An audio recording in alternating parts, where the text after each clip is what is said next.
And I know that Miss Steph has been busy all day since the morning, bright and early, tagging us in some news to check out. So we're going to get to it here.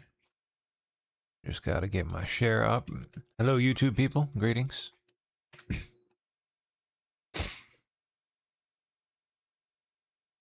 There we go. Okay. Good. Bravo. There it is. Oh gosh, what is this? Oh, is this the guy? This is the meme guy. Gosh, it is crazy. What's that meme? Nothing ever happens guy. Boy, it turned a cartoon into a real. Look at that, is just wild. I'll find. Give me a second. I'll find the meme, and you'll see what I mean. It's the meme that people post whenever like everyone's expecting some big thing to happen in the news, and then inevitably nothing happens. This is the guy tapping the sign, saying tap tap tap tap. Nothing ever happens. They turned him into a real face with AI. God, that is just strange. Oh, he's working at McDonald's too. Just trying to shut out the noise. I feel that.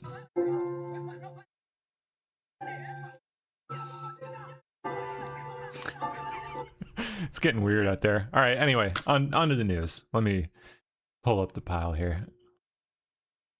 Well, let me see if I have anything first. I don't think I do. No, okay. Oh, do. There we are. Oh yeah, we got plenty to go through, don't we? Look at that. A jolly good pile. All right, that's on into yesterday. There's today. Happy Valentine's Day. Thank you, Steph. Partial government shutdown hits DHS. Yeah, that's right. Of course, as expected. Nothing ever happens. Democrats say a wide the changes they want. Failed strategy didn't work, and it's not going to work out. Drawn a hard in the sand. ICE needs to be dramatically reformed. Period. Their parts, they've been involved in good faith negotiations. You have to protect enforcement. ICE has done a phenomenal job. I know what they want, know what they can live with. Aggressive guns.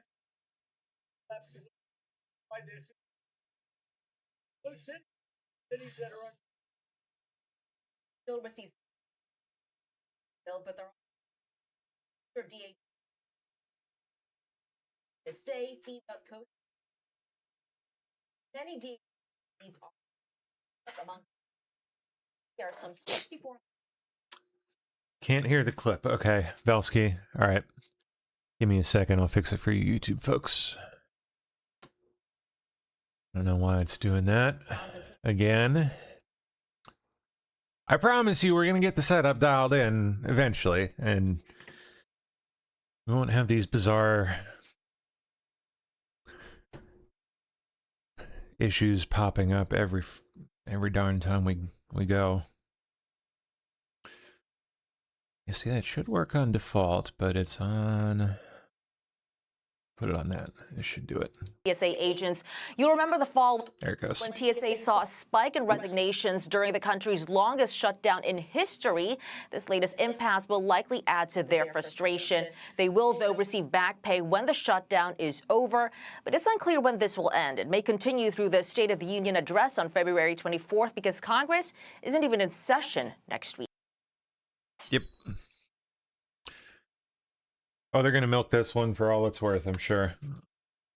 Newsom and AOC embarrassed themselves in Munich.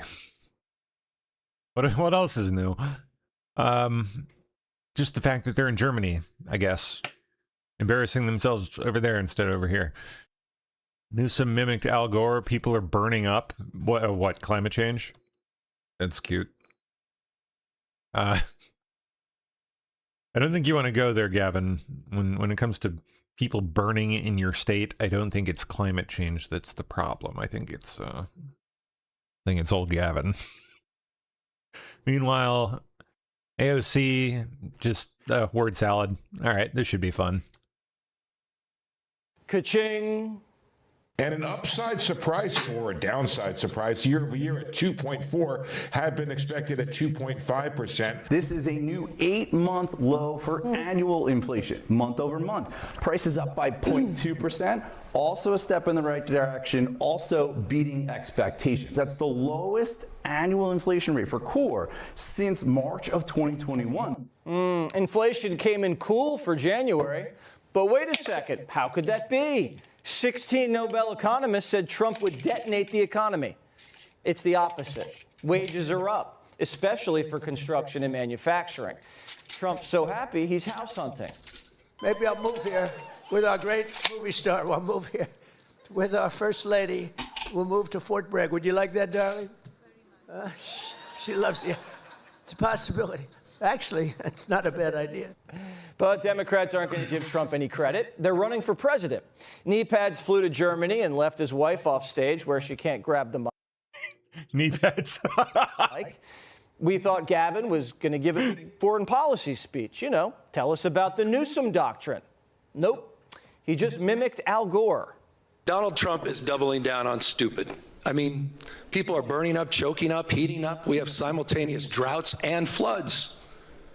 But so why is he calling them knee pads? Is that for like all the time he spends on his knees with Alex Soros, or Historic wildfires. You know maybe little about California. You've seen those images of these wildfires. I assume it's got to be something like that, right? Knee pads needs to read the room. Knee pads. Europe doesn't want to hear about windmills. That already tanked their economy. They're worried about trade, NATO, natural gas. What Newsom didn't tell these folks is that climate change didn't start the fire in the Palisades. A Biden Sorry, pulling up chat. Newsom's message, sit tight, Europe. Soon everything's going to be just fine. And you can call me daddy. Donald Trump is temporary. He'll be gone in 3 years. And where are you going to be? California is a stable and He thinks he's going to be in the Oval Office. That's where he thinks he's going to be. reliable partner in this space. And it's important for folks to understand the temporary nature of this current administration in relationship to the issue of climate change. Newsom's message was the exact opposite of AOC's. AOC said nothing's going back to normal. The world's changing fast. But she kind of got off to a rocky start. We are in a new day and in a new time.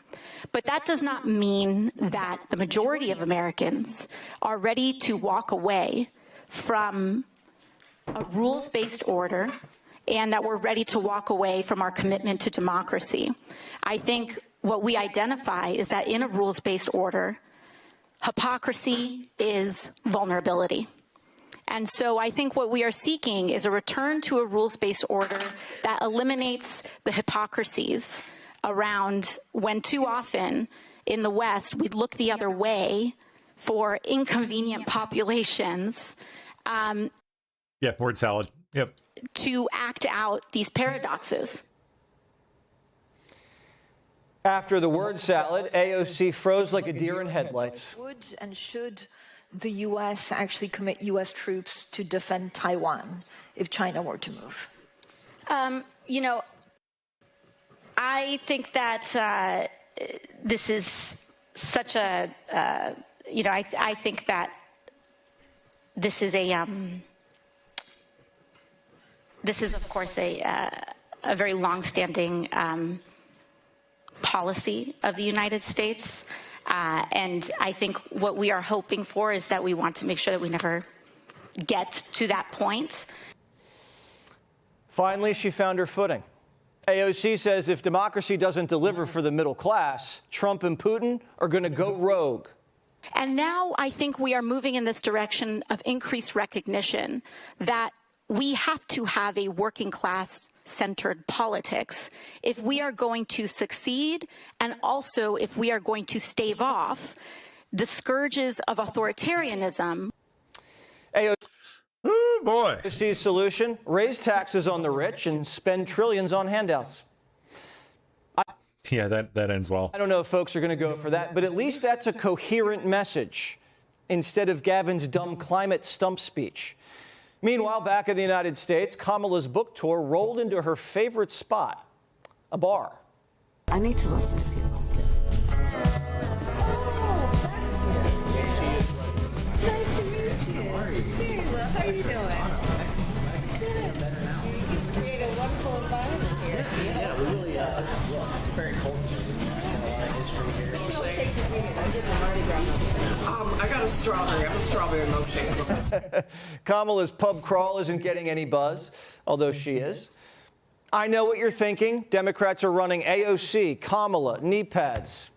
But there's a wild card candidate who's going to blow up the whole race. Stephen A. Smith says this, quote, "I'm giving strong consideration to being on that debate stage for 2027. I've got this year coming up, 2026, to think about, to study, and know the issues. Let the games begin."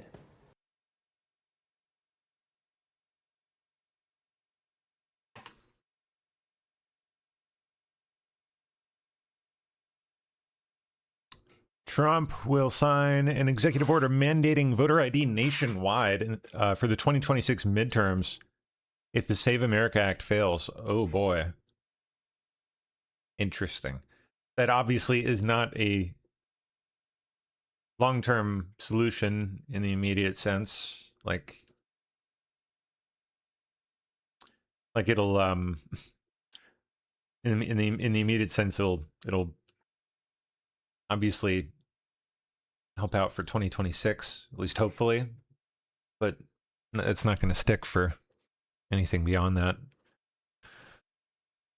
Unless, of course, it ends up revealing the fact that the fraud is so bad, people, it ends up affecting long-term change, which might be how it goes.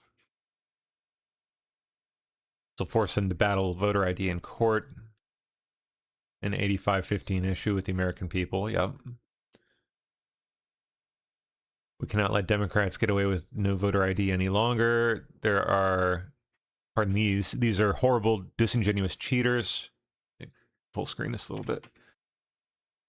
They have all sorts of reasons why it shouldn't be passed and then boldly laugh in the back rooms after their ridiculous presentations. If it weren't such a serious matter, it would be considered a total joke. No voter ID is even crazier and more ridiculous than men playing in women's sports, open borders, or transgender for everyone. Republicans must put this at the top of every speech. It is a can't miss for re-election in the midterms and beyond. Even Democrat voters agree, 85%, that there should be voter ID. It's only the political leaders, crooked losers like Schumer and Jeffries, that have no shame and explain why it's quote-unquote racist and every other thing they can think of, yeah. This is an issue that must be fought now. If we can't get it through Congress, there are legal reasons why this scam is not permitted. I'll be presenting them shortly in the form of an executive order. I hope the Supreme Court realizes, as they painstakingly review the very simple topic of country-saving tariffs, those same tariffs that have been used by other countries against the USA to drain it of its treasure and security for many years, and all sorts of other things that are making our country rich, powerful, and safe again, that these corrupt and deranged Democrats, if they ever gain power, will not only be adding 2 states to our roster of 50 with all the baggage there too, but also will pack the court with a total of 21 Supreme Court justices, their dream, oh yeah, which they will submit easily and rapidly when they immediately move to terminate the filibuster, probably in their first week or sooner. Oh yeah, it happened fast, I'm sure. Our country will never be the same if they allow these demented and evil people to knowingly and happily destroy it. Thank you for your attention to this matter.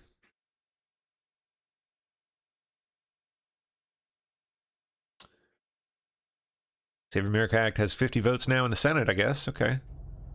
All right, so I'm getting a lot of questions. What's next now that we've got enough votes to get past a motion to proceed to the House-passed version of the Save America Act?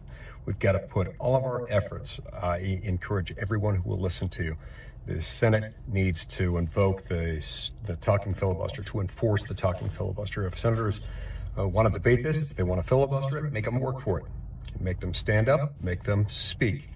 If we do it this way, we can continue this progress, and I think we can get this thing done. Look, there are no guarantees here, but the only shot we've got at this is through the talking filibuster. Thanks for fighting. Keep going. We'll get it done.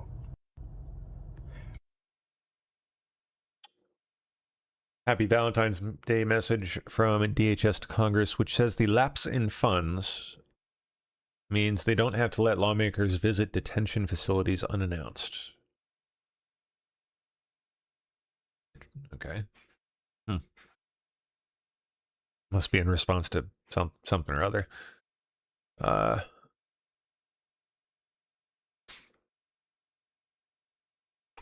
Marco Rubio in Europe, telling Europe to their faces we are bound by Christian faith. Attaboy, Marco Rubio. But the euphoria of this triumph led us to a dangerous delusion that we had entered, quote, the end of history, that every nation would now be a liberal democracy, that the ties formed by trade and by commerce alone would now replace nationhood, that the rules-based global order, an overused term, would now replace the national interest, and that we would now live in a world without borders where everyone became a citizen of the world. This was a foolish idea that ignored both human nature and it ignored the lessons of over 5,000 years of recorded human history. And it has cost us dearly. In this delusion, we embraced a dogmatic vision of free and unfettered trade, even as some nations protected their economies and subsidized their companies to systematically undercut ours, shuttering our plants, resulting in large parts of our societies being deindustrialized, shipping millions of working and middle-class jobs overseas, and handing control of our critical supply chains to both adversaries and rivals. We increasingly outsourced our sovereignty to international institutions while many nations invested in massive welfare states at the cost of maintaining the ability to defend themselves. This, even as other countries have invested in the most rapid military buildup in all of human history and have not hesitated to use hard power to pursue their own interests. To appease a climate cult, we have imposed energy policies on ourselves that are impoverishing our people, even as our competitors exploit oil and coal and natural gas and anything else, not just to power their economies, but to use as leverage against our own.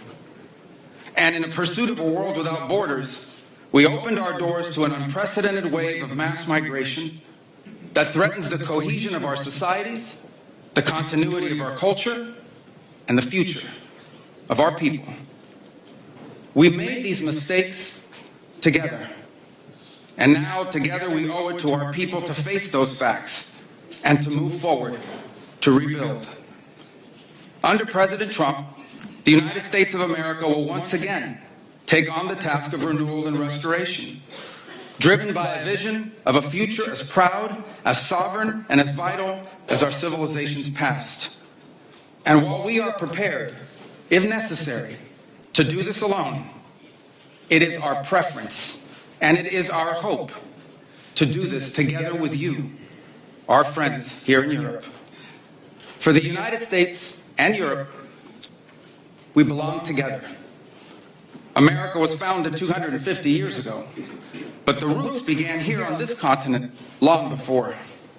The men who settled and built the nation of my birth arrived on our shores carrying the memories and the traditions and the Christian faith of their ancestors as a sacred inheritance, an unbreakable link between the old world and the new. We are part of one civilization, Western civilization. We are bound to one another by the deepest bonds that nations could share, forged by centuries of shared history, Christian faith, culture, heritage, language, ancestry, and the sacrifices our forefathers made together for the common civilization to which we have fallen heir. And so this is why we Americans may sometimes come off as a little direct and urgent in our counsel. This is why President Trump demands seriousness and reciprocity from our friends here in Europe. The reason why, my friends, is because we care deeply. We care deeply about your future and ours. And if at times we disagree, our disagreements come from our profound sense of concern about a Europe with which we are connected, not just economically, not just militarily. We are connected spiritually, and we are connected culturally. We want Europe to be strong. We believe that Europe must survive. Because the two great wars of the last century serve for us as history's constant reminder that ultimately our destiny is and will always be intertwined with yours. Because we know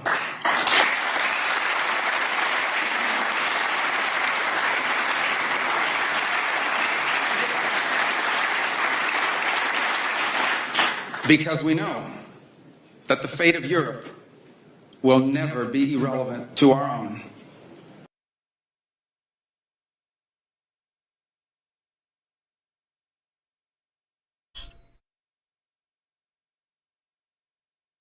More from Rubio. Okay. Dropping straight fire to European leaders' faces. Okay, bring it on. He's been kicking ass. He's been doing great. One of the best appointments of the entire admin.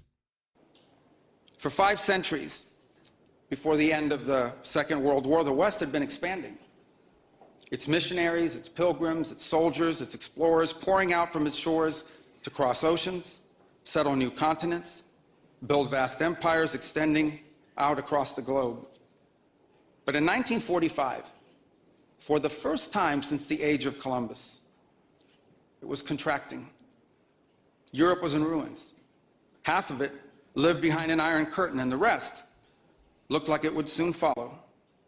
The great Western empires had entered into terminal decline, accelerated by godless communist revolutions and by anti-colonial uprisings that would transform the world and drape the red hammer and sickle across vast swaths of the map in the years to come.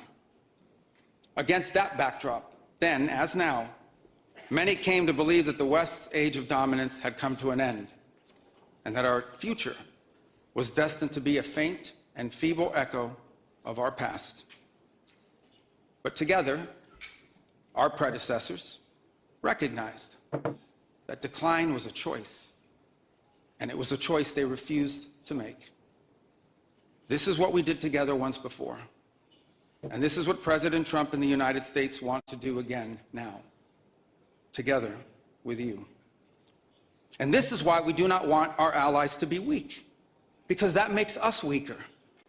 We want allies who can defend themselves so that no adversary will ever be tempted to test our collective strength. This is why we do not want our allies to be shackled by guilt and shame. We want allies who are proud of their culture and of their heritage, who understand that we are heirs to the same great and noble civilization, and who together with us are willing and able to defend it. And this is why we do not want allies to rationalize the broken status quo rather than reckon with what is necessary to fix it. For we in America have no interest in being polite and orderly caretakers of the West's managed decline.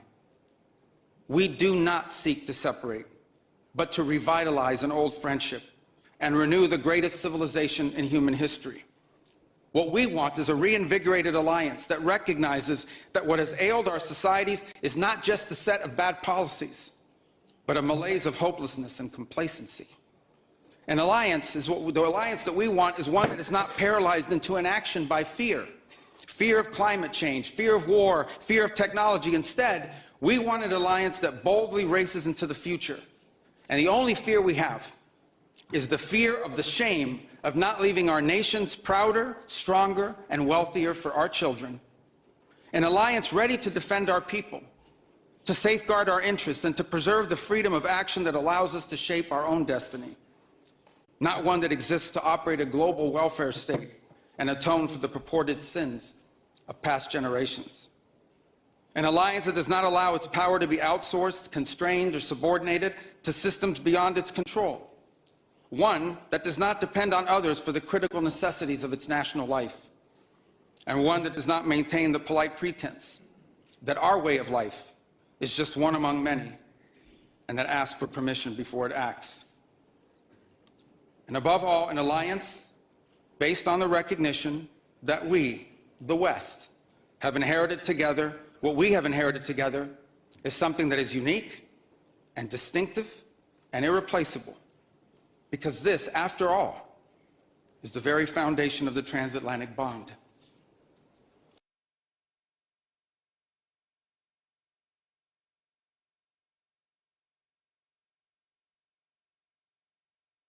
Our allies to be Oh boy, that one's coming in hot. weak, because that makes us weaker.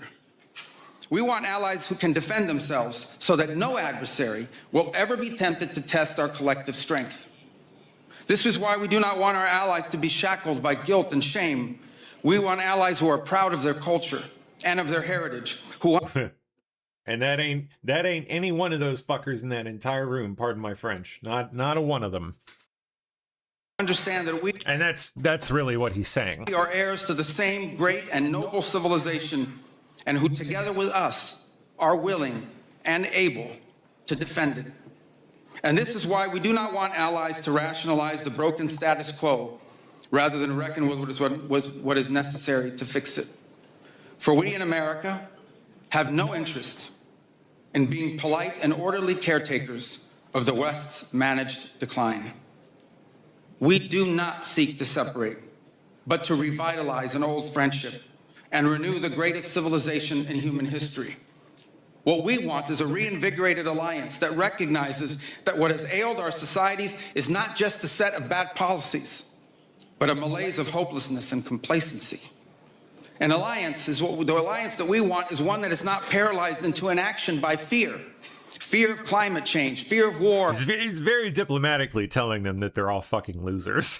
Fear of technology. Instead, it's great. We want an alliance that boldly races into the future. And the only fear we have is the fear of the shame of not leaving our nations prouder, stronger, and wealthier for our children. An alliance ready to defend our people, to safeguard our interests, and to preserve the freedom of action that allows us to shape our own destiny.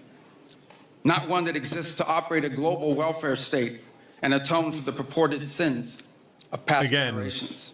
Describing every single one in that room. Just a big fuck you to every single one of them. It's fantastic. Fantastic.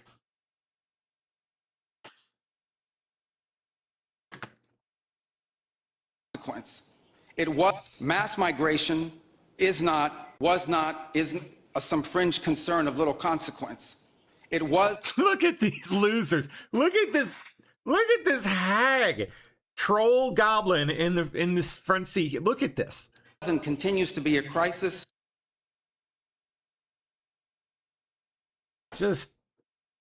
That isn't just perfectly representative of the malaise that is modern Europe. Which is, I don't know what is, transforming and destabilizing societies all across the West. Mass migration. I mean, look at that. Every one of them. Unhealthy, gross-looking little goblins. Which is transforming and place the so-called global order above the vital interests of our people and our nations. We do not need to abandon the system of international cooperation we authored, and we don't need to dismantle the global institutions of the old order that together we built. But these must be reformed. These must be rebuilt. For example, the United Nations still has tremendous potential to be a tool for good in the world. But we cannot ignore that today, on the most pressing matters before us, it has no answers and has played virtually no role It could not solve the war in Gaza. Instead, it was American leadership that freed captives from barbarians and brought about a fragile truce. It has not solved the war in Ukraine. It took American leadership in partnership with many of the countries here today just to bring the two sides to the table in search of a still elusive peace. It was powerless to constrain the nuclear program of radical Shia clerics in Tehran. That required 14 bombs dropped with precision from American B-2 bombers. And it was unable to address the threat to our security from a narco-terrorist dictator in Venezuela. Instead, it took American special forces to bring this fugitive to justice. In a perfect world, all of these problems and more would be solved by diplomats and strongly worded resolutions. But we do not live in a perfect world. Nope. And we cannot continue to allow those who blatantly and openly threaten our citizens and endanger our global stability to shield themselves behind abstractions of international law which they themselves routinely violate. This is the path that President Trump and the United States has embarked upon. It is the path we ask you here in Europe to join us on. It is a path we have walked together before and hope to walk together again.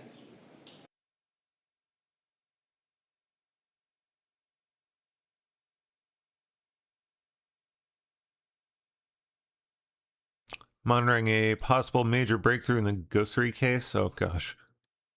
What now? We're monitoring a possible major breakthrough in the Nancy Guthrie case. Overnight, law enforcement swarming a Tucson home just 2 miles from the missing 84-year-old's residence. Is that all? Law enforcement sources telling Fox News Digital that at least 3 people from that house have been detained, but it's still unknown what, if any, evidence was found in the home at this hour. Weird. A 4th person was also detained outside a Culver's fast food restaurant not far from Nancy's home.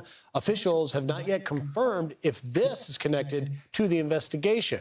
But an interesting development we are following this morning is that officers towed the man's Range Rover after covering the trunk with a tarp as they appeared to search it. It's unknown at this time if any of all of these 4 individuals are indeed suspects. Former ATF Special Agent in charge, Bernie Zapor, says this represents significant progress towards cracking the case. The execution of the search warrant, the seizing or examination of the Range Rover, there's a lot more happening on the other side of it. You can see momentum, and you can see that they're running things to completion, and that shows progress. They have something here that is developing, and these large overt actions such as the search warrant and the vehicle signify that. All of this comes as we mark a full 2 weeks since Nancy Guthrie was last seen. Jeez.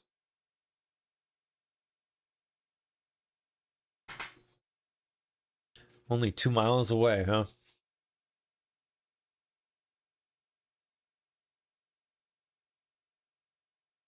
Okay. Ukraine and Russia confirm new round of peace talks with the U.S. Zelensky says it's up to Trump.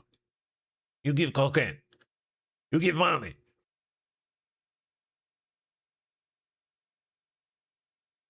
Rubio on Cuba. Charge of the fundamental problem Cuba has is it has no economy, and the people who are in charge of that country, in control of that country, they don't know how to improve the everyday life of their people without giving up power over sectors that they control. They want to control everything. They don't want the people of Cuba to control anything. So they don't know how to get themselves out of this. And to the extent that they've been offered opportunities to do it, they don't seem to be able to comprehend it or accept it in any ways. They would much rather be in charge of the country than allow it to prosper. The fundamental problem Cuba has is it has... Oh, here's Zelensky. We must have the ability to... You must give cocaine. You must give money. Give a strong response to that threat. And that is why we are talking about a joint European defense policy. That is why we need American backstop. That is why Europe needs Ukraine. The Ukrainian army is the strongest army in Europe. Thanks to our heroes. And it's simply... I think it's simply not smart to keep this army outside NATO.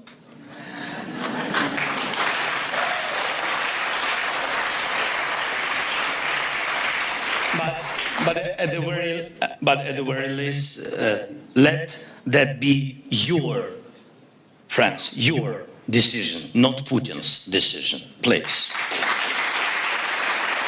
We must have the ability to give a strong.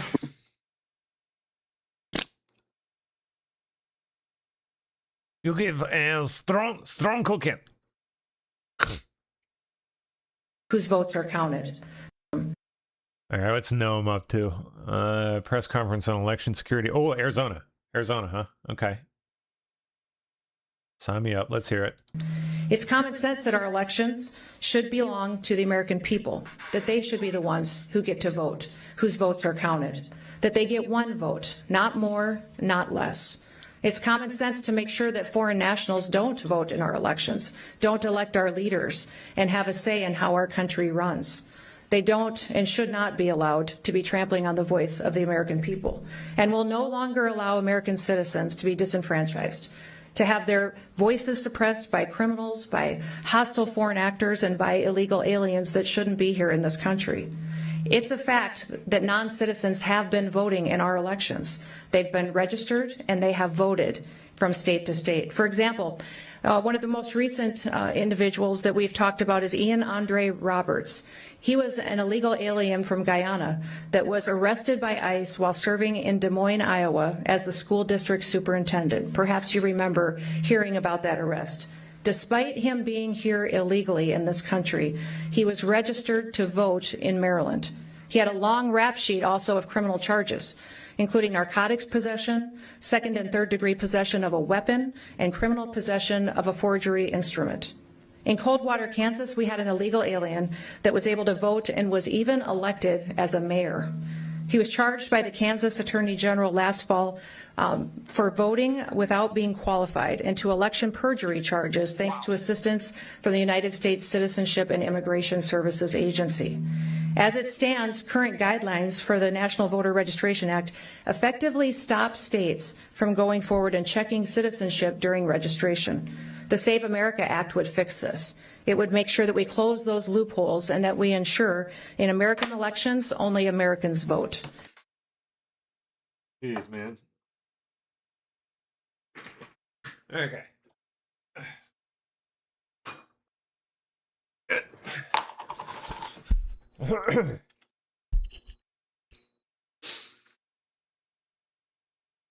Arizona again.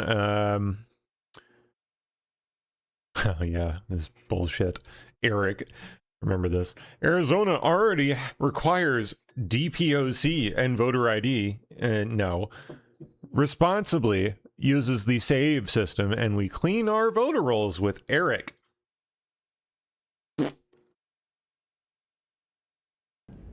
So this is, what's his name? Arizona Secretary of State Fontes, Adrian Fontes, trying to pretend that everything's fine. Ever had somebody come to your job and tell you to do a job that you're already doing? Well, that's what Kristi Noem just did to the state of Arizona and to my office. And I've got to tell you something, Secretary. Yeah, I'm sure she has absolutely no reason to do that. You know, I'll give you a little bit of grace. Maybe your staff is terrible. Maybe they briefed you wrong. Because we already have documented proof of citizenship and registration for Arizona's voters. We've been doing that for 20 years. And yet, here we are. Arizona is widely known for sucking ass. When it, especially Maricopa, when it comes to this bullshit. Has a nationwide reputation for it. Maybe not in the Dakotas where you came from, but we do it here. We already have voter ID at polling places. We've been doing that for a long time. And oh, by the way, that mail-in voting that you don't like, your boss won in 2016 and 2024, where 80% of the voters voted by mail. But there's one piece of the puzzle here that I found most interesting. You see, just a couple of days ago, I made it public that by using the ERIC system, we got over 300 cases of possible voter fraud referred to our office. We researched every single one of them, and wow, those that had enough evidence, we referred to the Attorney General for prosecution. Wow. 25 of those potential problems voted out of state and then voted in Arizona. 2 of them double voted here in Arizona, and the other one was a potential use of a deceased person's registration to vote. Here's the problem. You're coming into Arizona, Secretary Noem, and telling me, the Secretary of State, to do a job that I'm already doing. But here's the hook. I could do it better. If your friends in the state legislature here in Arizona would fund and support the Arizona Voters First Act. We're just asking for funding for ERIC, funding for the counties for their voter registration system, funding for our IT security systems, to bring back the permanent early voter list and all those pro-voter programs that you say you want, because we can have accessible and secure elections at the same time. So don't come into Arizona there from Washington, D.C. and tell us how to run our elections. We're doing just fine without you. Thank you very much. Oh, really? Triple T says, with the volume a little low on the videos, could you please turn yours down? Yeah, let me turn mine down, like, oh, it's on like auto. Weird. Yeah, let me turn mine down like 5% or so. Maybe that'll help. There you go. Oh, come on, come on. 85, 85, 85, come on. There we go. Unfortunately, the volume of videos varies so much, it's just like I'm never going to get it perfect. It's just, it goes all over the place.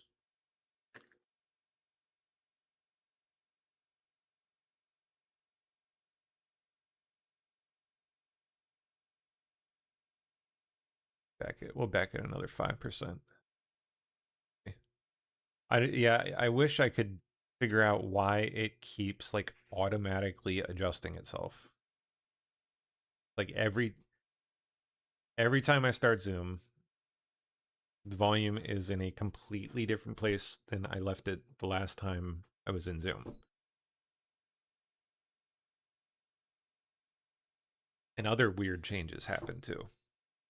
Bizarre. Well, anyway, hopefully it sounds okay for now. Hold on, let me check some of my other audio settings in Zoom too. What are we on? Oh, we are on original sound for musicians. Okay. Interesting. My actual analog gain down some too. Try that. Okay. And y'all will have to let me know how it's sounding. And I'm just gonna have to like start remembering the exact settings, because every time I come into Zoom they get effed up. Ridiculous. A little better. Okay. Oof. There we are. Well, we'll try that for a bit, and we'll see how that sounds for you guys in Zoom. It looks like it's great for YouTube. It looks like it's exactly where it should be on my little audio meter in OBS down here. There we go. Yeah, it's right about where it should be for YouTube, but I don't have that for Zoom. Doesn't have this nice fancy little interface, so you guys will have to tell me.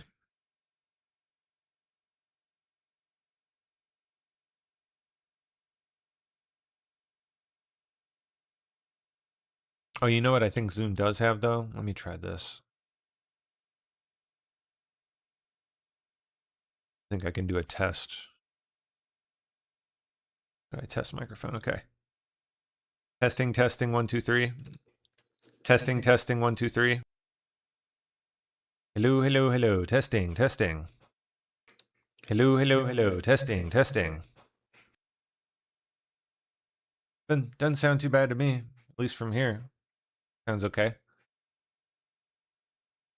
I'll take it for now. All right, let's keep going.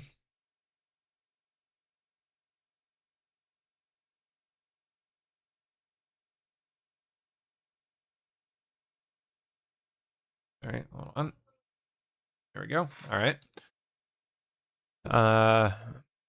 Non-citizens voting in Arizona. What do we have? Maricopa County Recorder Justin Heap.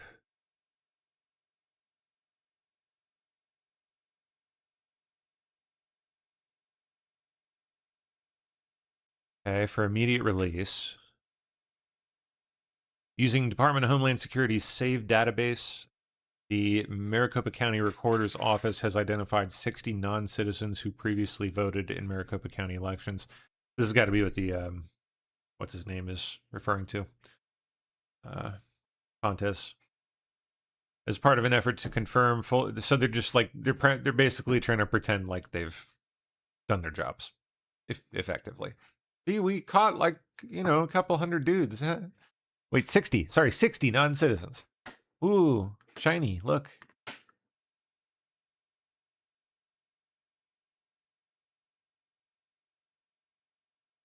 White House unveiling a cheeky Valentine's Day card featuring Maduro, Rubio, and the shutdown sombrero.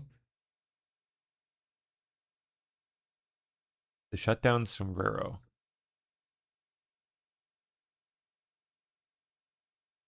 Where's the sombrero?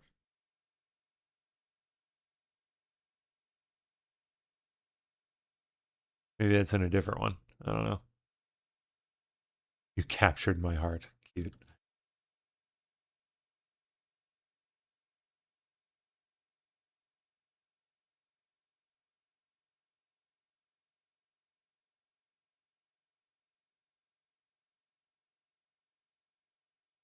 Oh, here we go.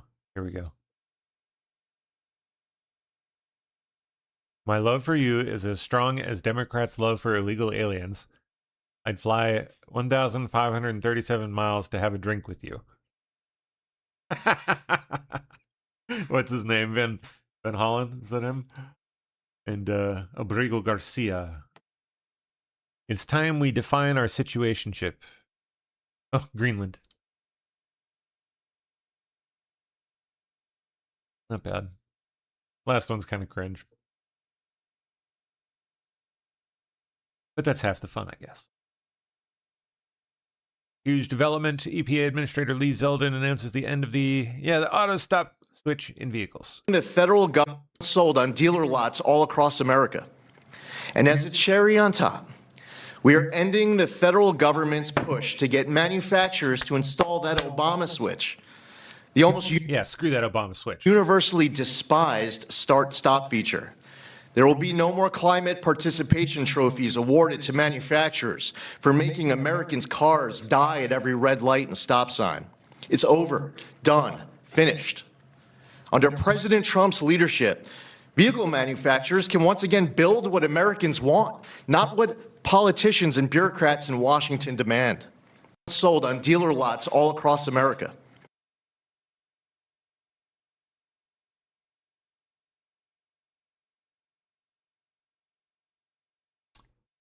Keeping cool while making America hot again. Oh, this one's funny. Yeah. They made an AI thing.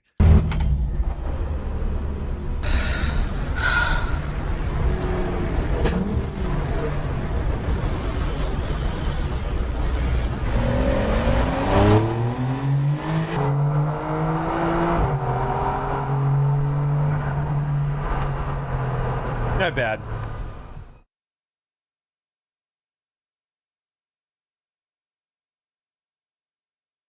Ilhan Omar probe goes global with demand for info on hubby's biz dealings with Kenya, Dubai, and in Kenya, Dubai, and Somalia.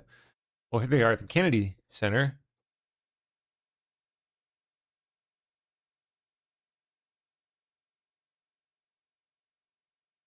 Rose Lake Capital.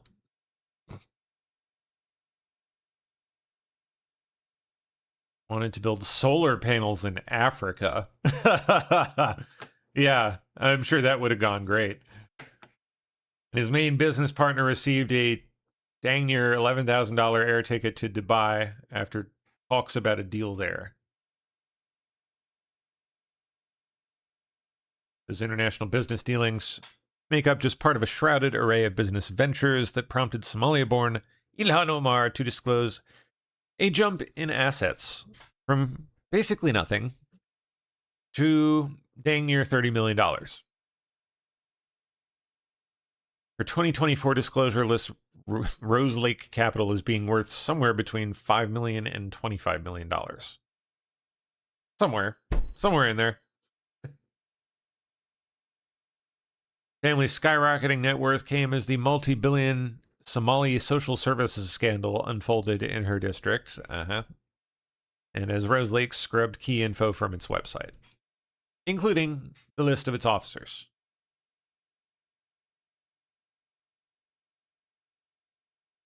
Among other things, too, if I remember right. Yeah, it's looking pretty. They're looking pretty guilty.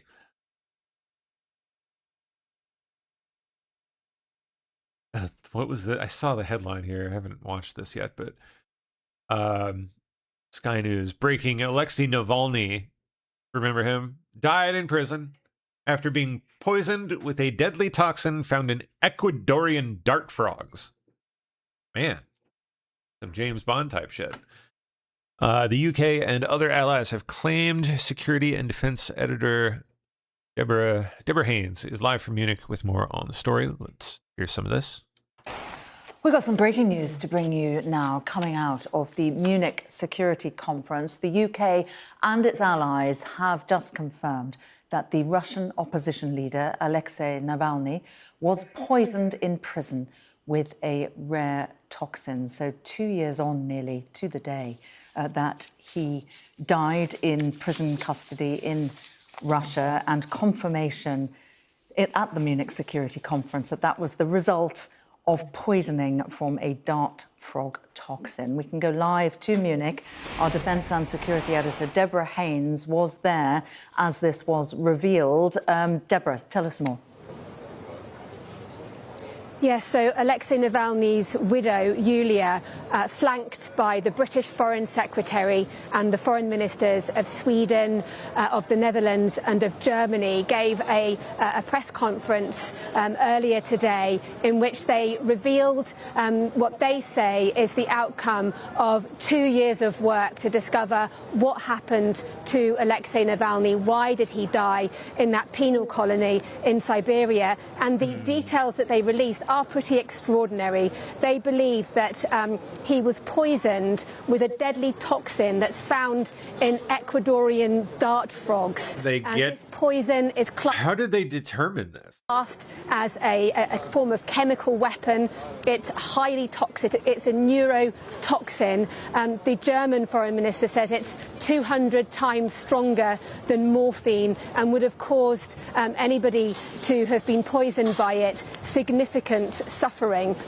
They say that they are releasing the findings of their research, which includes the work of British scientists, to the UN's chemical weapons watchdog. I'd love to know exactly what it is they're basing this on, like forensically speaking. Like, what they have access to his body, like what? OPCW, which they believe is going to be ramping up pressure on Russia, and they state very clearly that they do not think that anyone other than Vladimir Putin's Kremlin could be behind this attack. I have my doubts about that.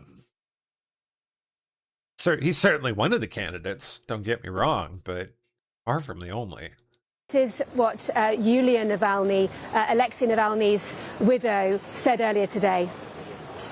Now, it's not just words, it's scientific proof that my husband, Alexei Navalny, was poisoned and killed by Russian government and by Vladimir Putin in Russian prison. Okay, weird. Ecuadorian dart frog.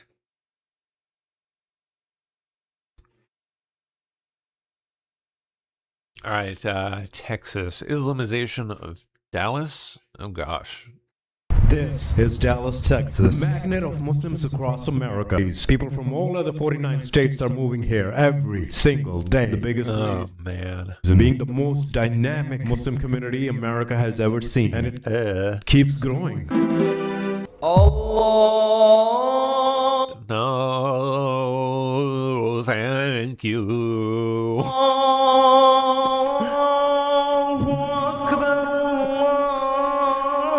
Go back to your country.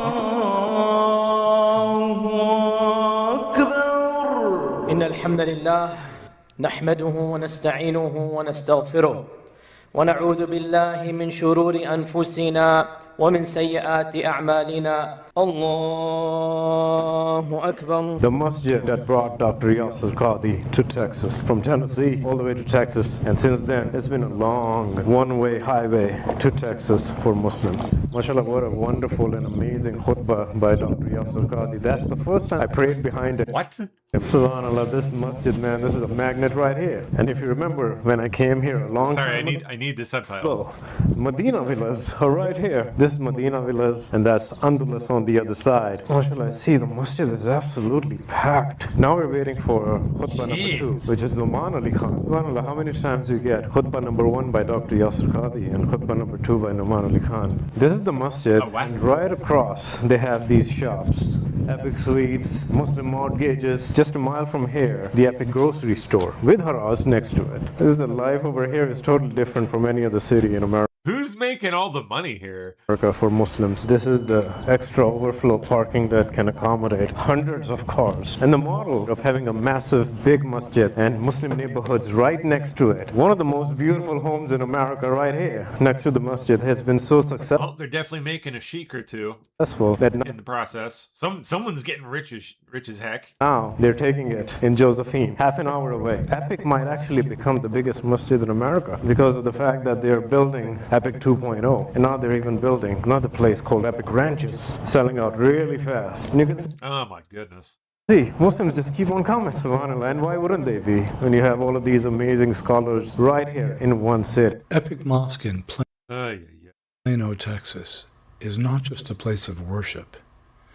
It is the force behind Epic City in Josephine, Texas, a massive Islamic development now under state and federal investigation.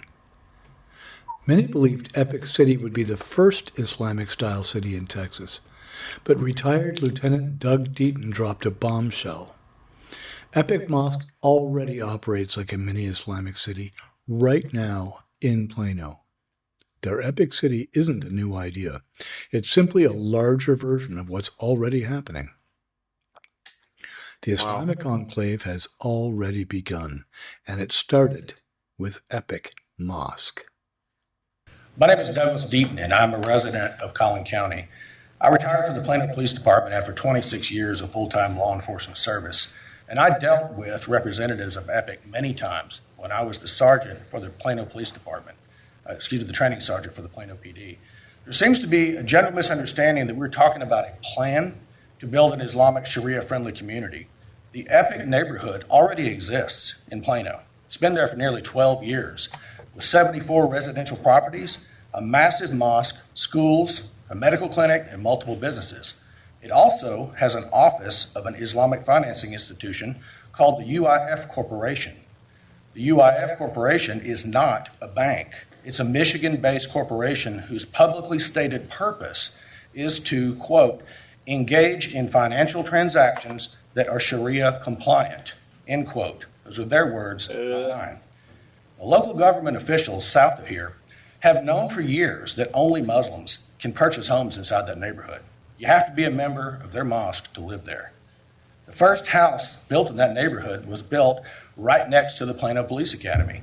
It's a huge structure with 2 separate front doors. The rear of the property is just a few feet from a large outdoor warning siren. The house has a large second-story platform overlooking the restricted access parking lot where the police department stored specialized vehicles such as bomb trucks, bomb disposal equipment, and the SWAT team's armored vehicle. I am a court-recognized expert in SWAT team tactics and procedures. That house has all the hallmarks of a fortress and a command post. The rear of the house looks a lot like an observation post and a shooting platform.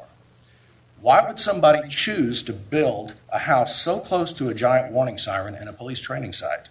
Why would someone build a huge platform overlooking all those specialized police emergency vehicles?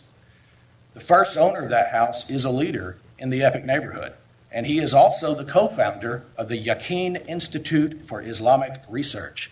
And I urge everyone to visit their website and read what it has to say about instituting Sharia law. This is not a matter of radicals hiding in plain sight. They're not hiding. They've been open about their beliefs and their intent. Local government decision makers have failed to ask hard questions for fear of negative publicity and being labeled as bigots. So, I hate to cut that off, but I just saw a message roll in our internal server. I guess I-70 him is just in a rough spot, man. It sucks. So besides breaking my knee, I had to purchase 3 seats just to get home.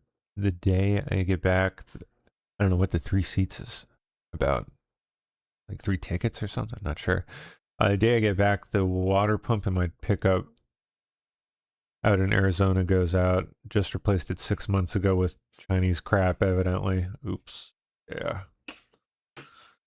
Combine that with the fact that I have a seasonal business and it's been cold as hell for almost 2 months straight. Oof. Yep. I was kind of forced to set this Give Send Go up. If you guys could spread it around, it would be great. I effing hate it, to be honest with you. I feel like I can't provide for my family right now. It's kind of depressing. But if you would please spread this around, thanks everybody. So I'll drop the link. And I'm gonna send them a little something, because I'm thankfully able to, at least a little bit right now.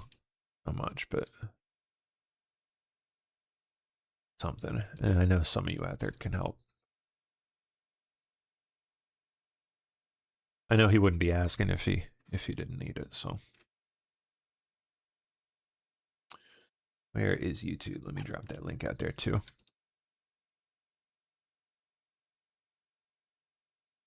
There we go. Okay.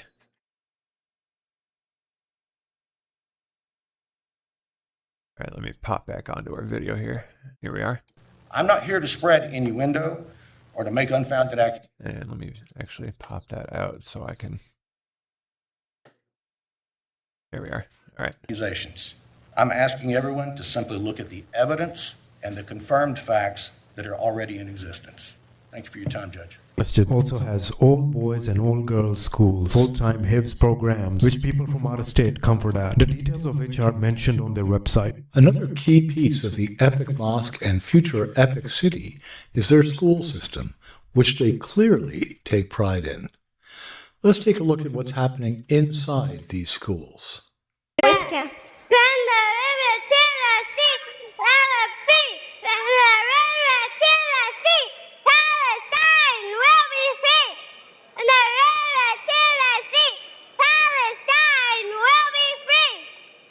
From the river to the sea, Palestine will be free. Thank you so much.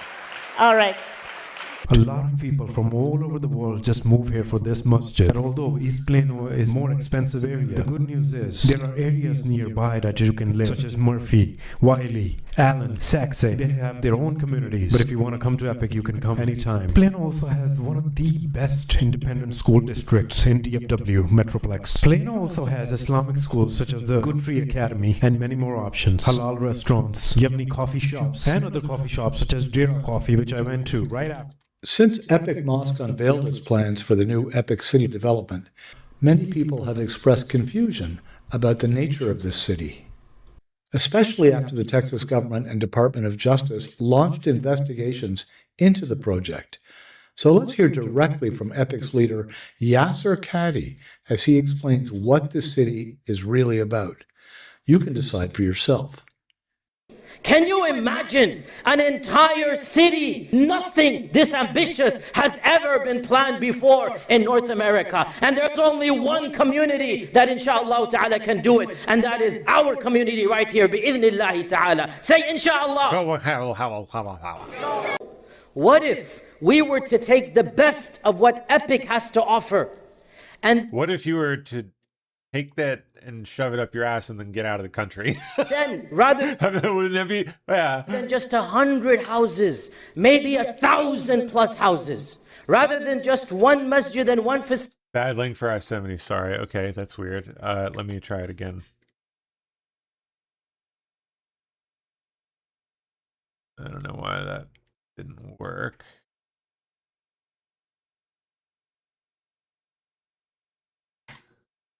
Try that. That's the same link. I mean, that's exactly the same one as he posted, and yeah, it works for me. Well, if anyone else has any issues, let me know. Maybe it's just you, whoever that is.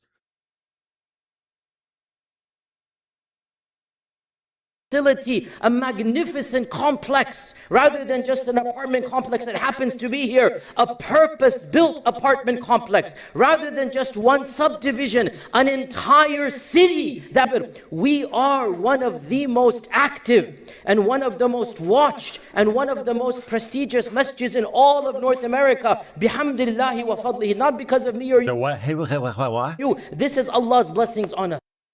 Derka Mohammed Jihad. Now, the board and all of us, we thought to ourselves, what if, rather than just accidentally these factors coming together, we actually analyzed what made EPIC so significant, and then decided to plan an entire, not just...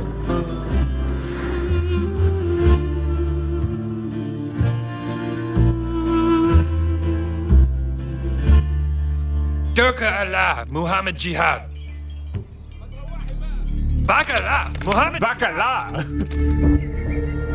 Bakalah. Muhammad Jihad, Allah, Durka, Muhammad Jihad. Muhammad Jihad. Oh, shit. Come on, Gary. Act. You have. Love this movie so much. The power. Buck, Durk Allah. Durka, Muhammad Jihad. Haka Sherpa Sherpa. Bakalah. Oh, Durka. Yeah, you can come in. He's one of us. All good.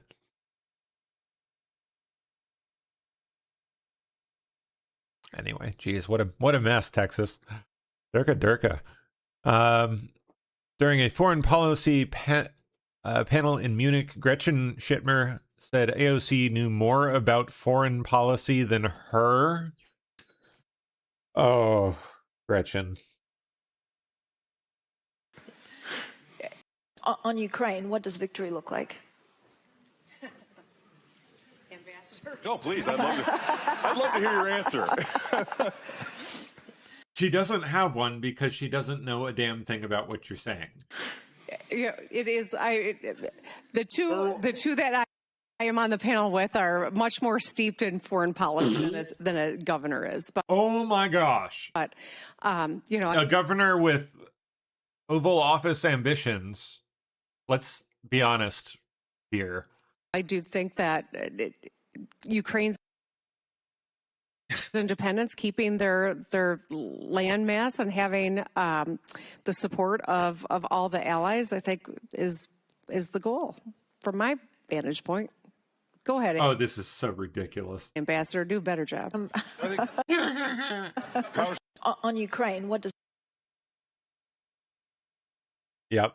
This is their darling, their gal, their Dorito queen.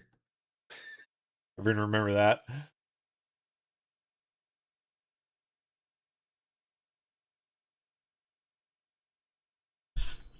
Okay, Rokana and Thomas Massey are some of the dumbest retards ever to be in Congress. I like Stephen Chung.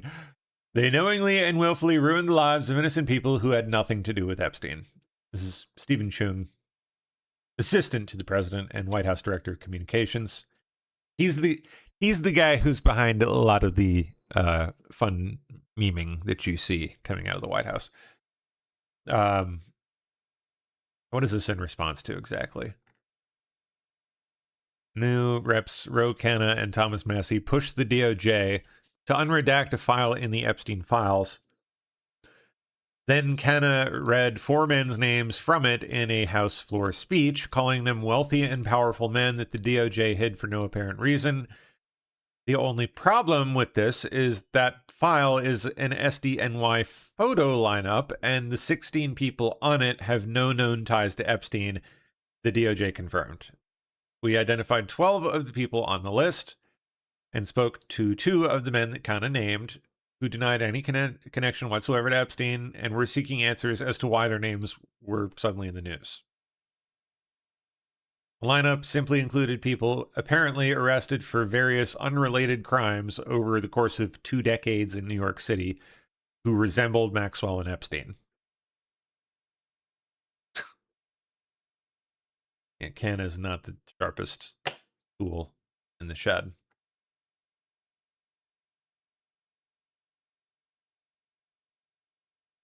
And then there's Massie.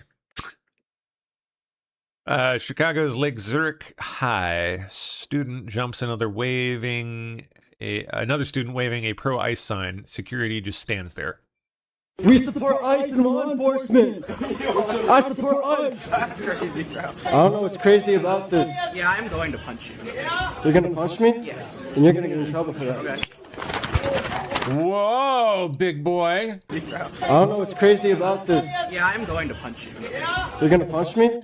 Or whatever you are, big boy. I said big boy, but I don't even, I'm not terribly confident in that. Yes. And you're gonna get in trouble for that. Okay. Whoa. Chill out, bro. I stand for my Is that all you got? beliefs. I'm gonna peacefully stand here and support my beliefs. I support ICE and law enforcement. Fuck yourself. Whoa. That's against school code. No swearing in the school. Way to go, kid. Way to go, ICE supporting kid.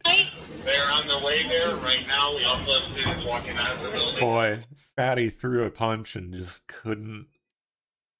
You'd think with that much mass behind it, you'd be able to do something other than whatever that was.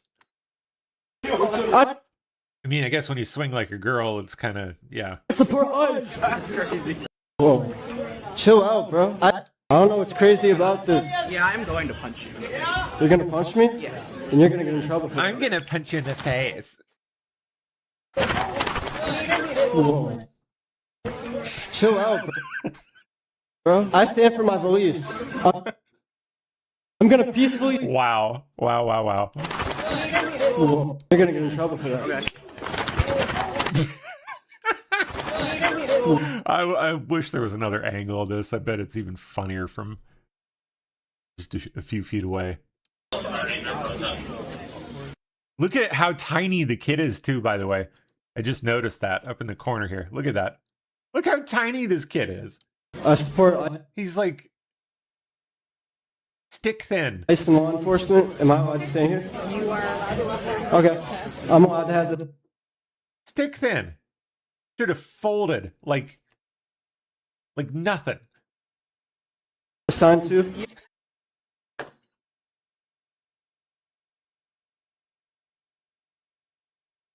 Dozens of anti-ICE students in deep red Lee County, Florida, just suspended after they participated in wow. Teachers Union organized walkouts. Test at Lee County High. Teachers are sponsoring this shit. Dozens of Lee County public school students have been suspended for their involvement in ICE protests at Lee County high schools. Now a state senator is claiming the teachers union helped orchestrate the walkouts.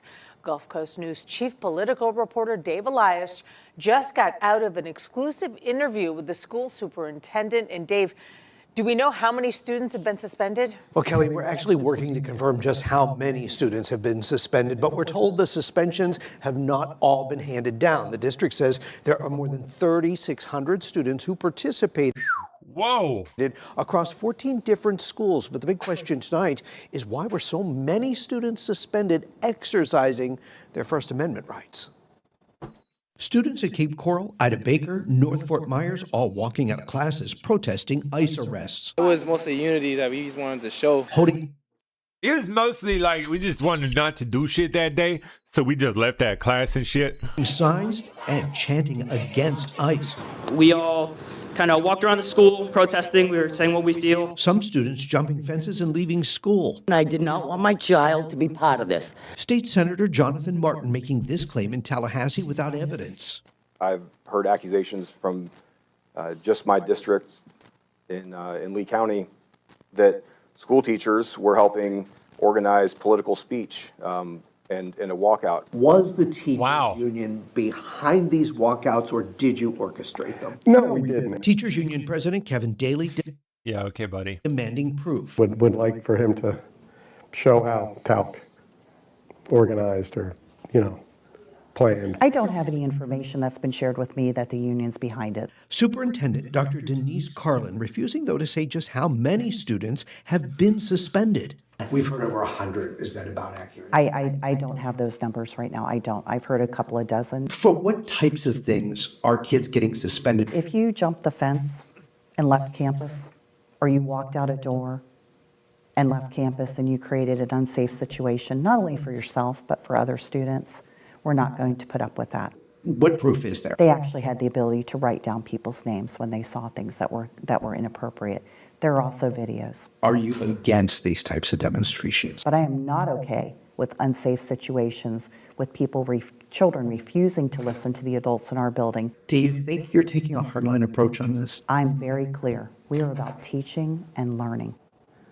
Now, the superintendent tells me that demonstrations made some students feel unsafe. She also tells me the district is reevaluating its approach just in case there are any more walkouts that occur. So she told you the investigation is ongoing. Does she expect more suspensions coming? Yes, she said that there will be more suspensions. They're reviewing some video. They're reviewing eyewitnesses. So once they get all of that together, they tell us they will have an exact number. All right, Dave, keep us posted.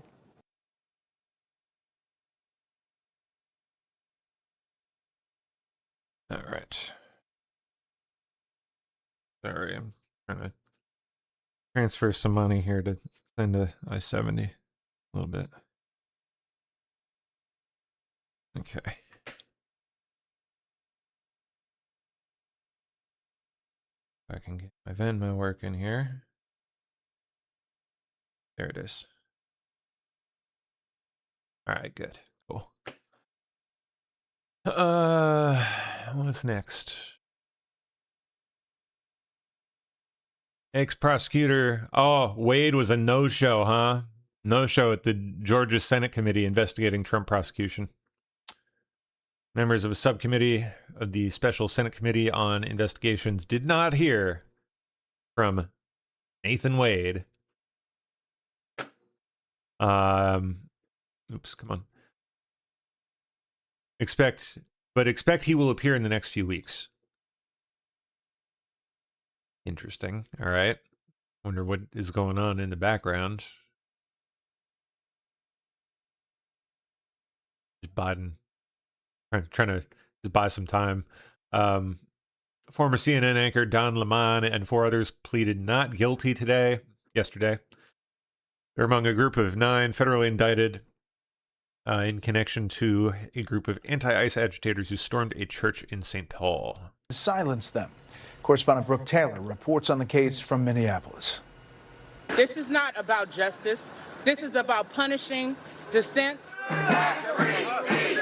5 people accused of conspiring to storm a Minnesota church arraigned in federal court today.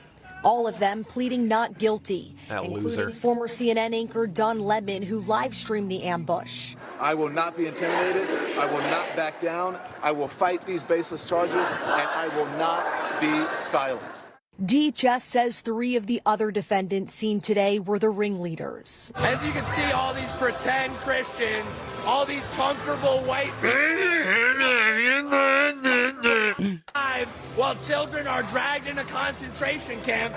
God, this freaking guy, man. Can't listen to it. Don Lemon, after pleading not guilty. The process is the punishment with them. Oh, that's funny.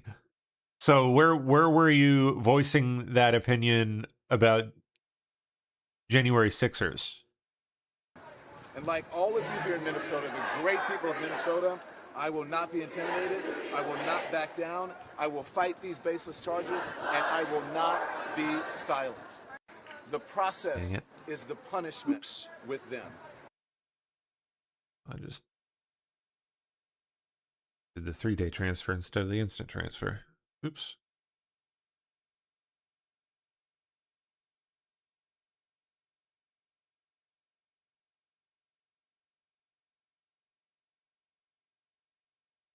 Oh well. Okay.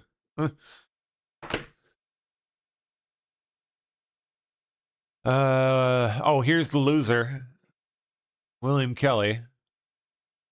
My name is William Kelly. I'm a combat veteran. I'm a patriot. Has anyone actually checked into that? Whether or not he actually is a combat veteran? Because he talks like someone that isn't. I'm a lover of the Constitution. I'm an ally to my Black, Latino, and indigenous people. I will not stand here and be intimidated by Pam Bondi on her persecution of these patriots, of these freedom fighters, of these journalists who are brave enough to document what we're doing. Yeah, even this bitch is like, oh my god, dude, just like shut the fuck up already. Just shut up. Just shut up. In this city, what is happening in Look at her. Look at her. Minnesota is a resistance against tyranny, a resistance against fascism. And the absurdity of us being right here, right now, the Peaceful Nine being persecuted while the Peaceful Nine? Is he really trying to do that? He's branding himself and the others the Peaceful Nine. Murderers and was you were not like some 60s civil rights hero, you fucktard.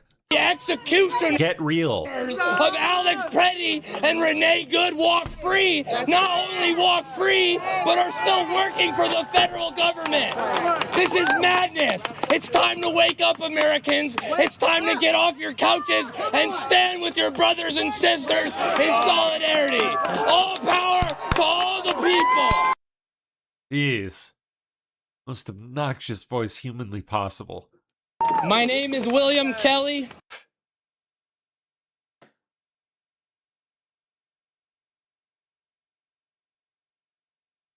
A fatigued black man in LA. Wait, fatigued like he's tired or fatigued like he's dressed in clothing? Like what? Fatigued? What are we talking? It's Black History Month. I need all the white people to sit in the back. Can I get a hell yeah? You're a disgrace to my race, man. So the third kind of fatigued. He's fatigued with black people. He's a black man who has black people fatigue. Really good? Wow. Geez. My first two guesses were completely off. Yeah. Because you got these white people scared now, right? You know what? They had us scared too. You ashamed. You should be ashamed. You already think black people criminal. Dude, I'm not trying to hear it, dude. I'm not trying to hear it. I'm not trying to hear it. You need a bump. You an Uncle Tom sellout. What does that mean? Need a bump? With those shoes, I'll be shutting the fuck up. Eh? What's wrong with his shoes? Yep.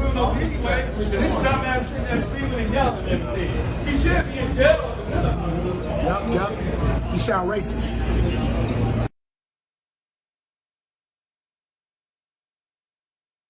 Wow.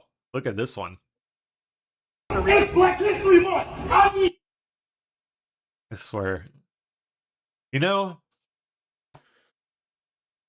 here we are, it's actually halfway through February, and I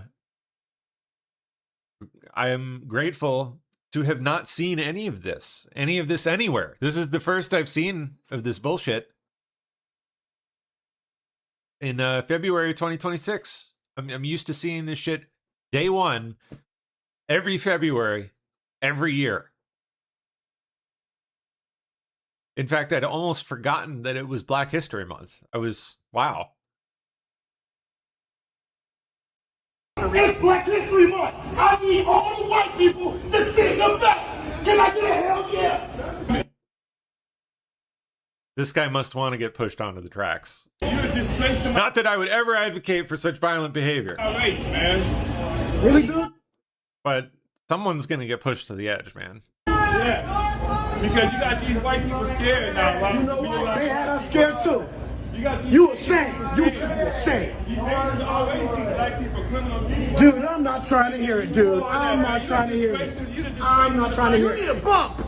I don't even know what that means. FBI offering a reward for info leading to the conviction of leftist terrorists who breached and assaulted a federal building in Eugene, Oregon. The heck?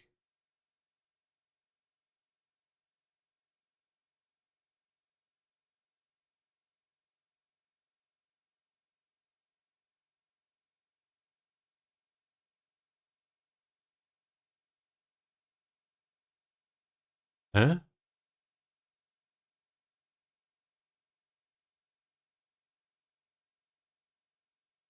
So what, the breach happened back here in the background, I guess? Or had already happened? I guess they're already kind of like inside the inner thingy ding.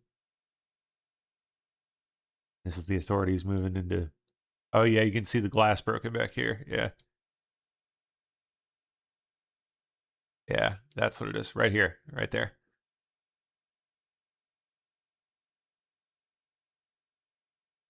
Wow.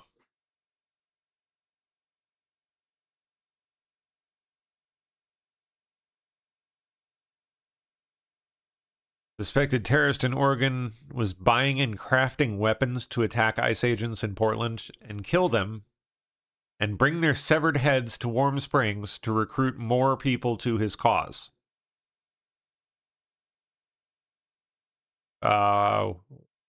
Okay, all right then.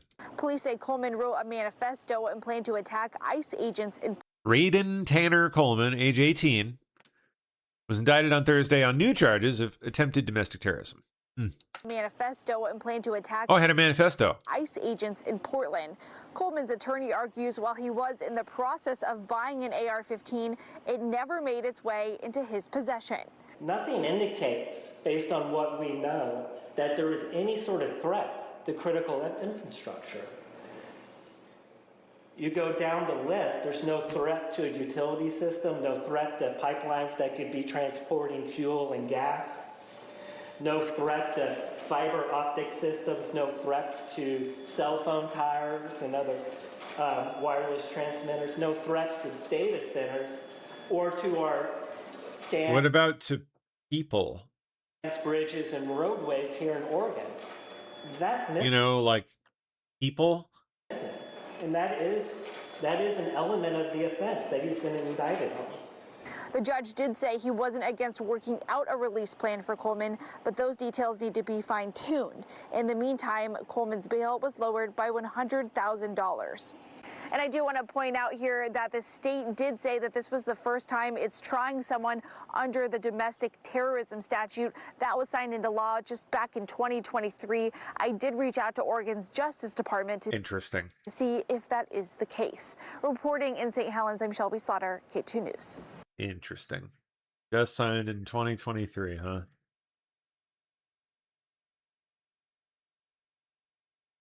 Okay, activists in Los Angeles are working to install these warning sirens to alert illegals when ICE is spotted. What the hell? Pink warning sirens? Oh my gosh. All right, what you're hearing right there is an ICE warning. It's blaring through Highland Park. It's a new tactic to immediately alert people. Wow. About ICE activity. The sirens can be heard from half a mile away. They're literally making like built-in siren infrastructure. At least 20 have already been installed near home. Permanent siren infrastructure. And businesses. And an online fundraiser has been started to help expand the system. The fuck, dude? However, the LAPD says the sirens...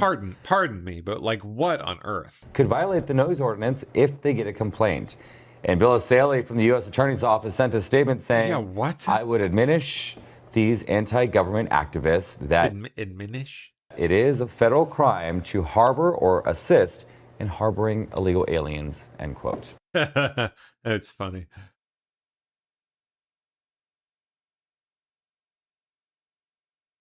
Pima County Sheriff Nanios or something says no arrests, no one in custody after last night's police operation. Which one is this? This is a Fox News alert. Matt Finn is on the ground in Tucson. He has breaking details on last night's police operation. That one, okay. Hi, Kaylee. So Sheriff Nanos here in Pima County tells me that no one was arrested. The Guthrie stuff? Night, no one is in custody at this hour in relation to all that law enforcement activity on the ground last night. You know, I would caution that that's the update at this hour. This is obviously a very evolving situation. Law enforcement has already warned that people that they are questioning could later be arrested.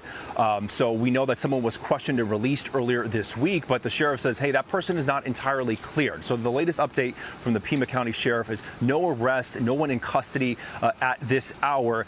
Also, a takeaway here is that we are, starting to see a pattern where law enforcement, if they're focusing on a target, they may bring out all of the bells and whistles, the entire SWAT team, multiple law enforcement vehicles, maybe simply just to question someone because they don't want to run the risk of any type of backfire. So moving forward, if we see a lot of a SWAT team or law enforcement activity, it may simply be just to bring someone in for questioning. Now, also there is that other scenario or incident that was happening last night with a Range Rover that was ultimately impounded. The Pima County Sheriff's Office told us it cannot confirm that was related at all to the Nancy Guthrie case. They weren't denying it was, but they are not confirming all that information you're seeing about the Range Rover was related to the Guthrie case. Again, that is the update at this hour. Perhaps the FBI will come out with something different. Kaylee. Yeah, that fits the pattern of what we saw earlier in the week where there was questioning of an individual. We saw that SWAT team van move, but it ended up just being a questioning that resulted in very little as you interviewed the sheriff. He essentially said that suspect, not a suspect rather, but that individual who was questioned is clear for now. Is that correct? Yes. Now, but again, the sheriff says no one has been ruled out, and he has actually told me, look, that guy who we questioned, maybe we'll arrest him later on. He was confident with his alibi, and he was released. But the sheriff is urging that anybody that they're questioning or briefly detaining could be later arrested. And I also would, highlight that we haven't heard from the FBI on this matter. The statement that the sheriff initially released earlier was saying, we're holding off based on what the FBI is asking of us. So maybe the FBI will come out in a bit and give us something different. Matt, keep us updated. Thank you.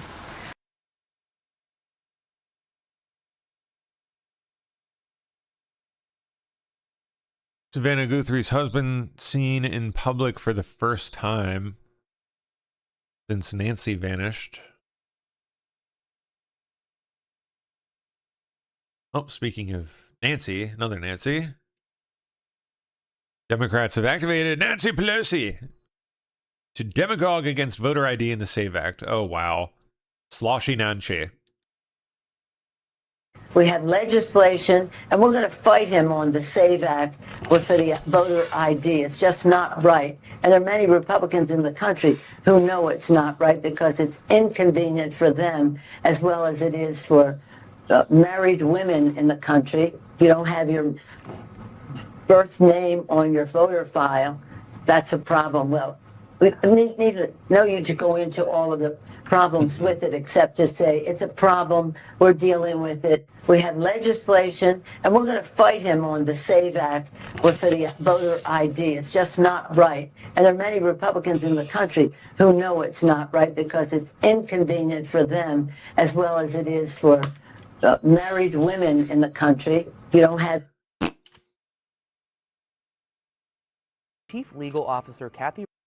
Oh, Kathy Rumler. Latest on Kathy Rumler's resignation from Goldman Sachs. Yeah.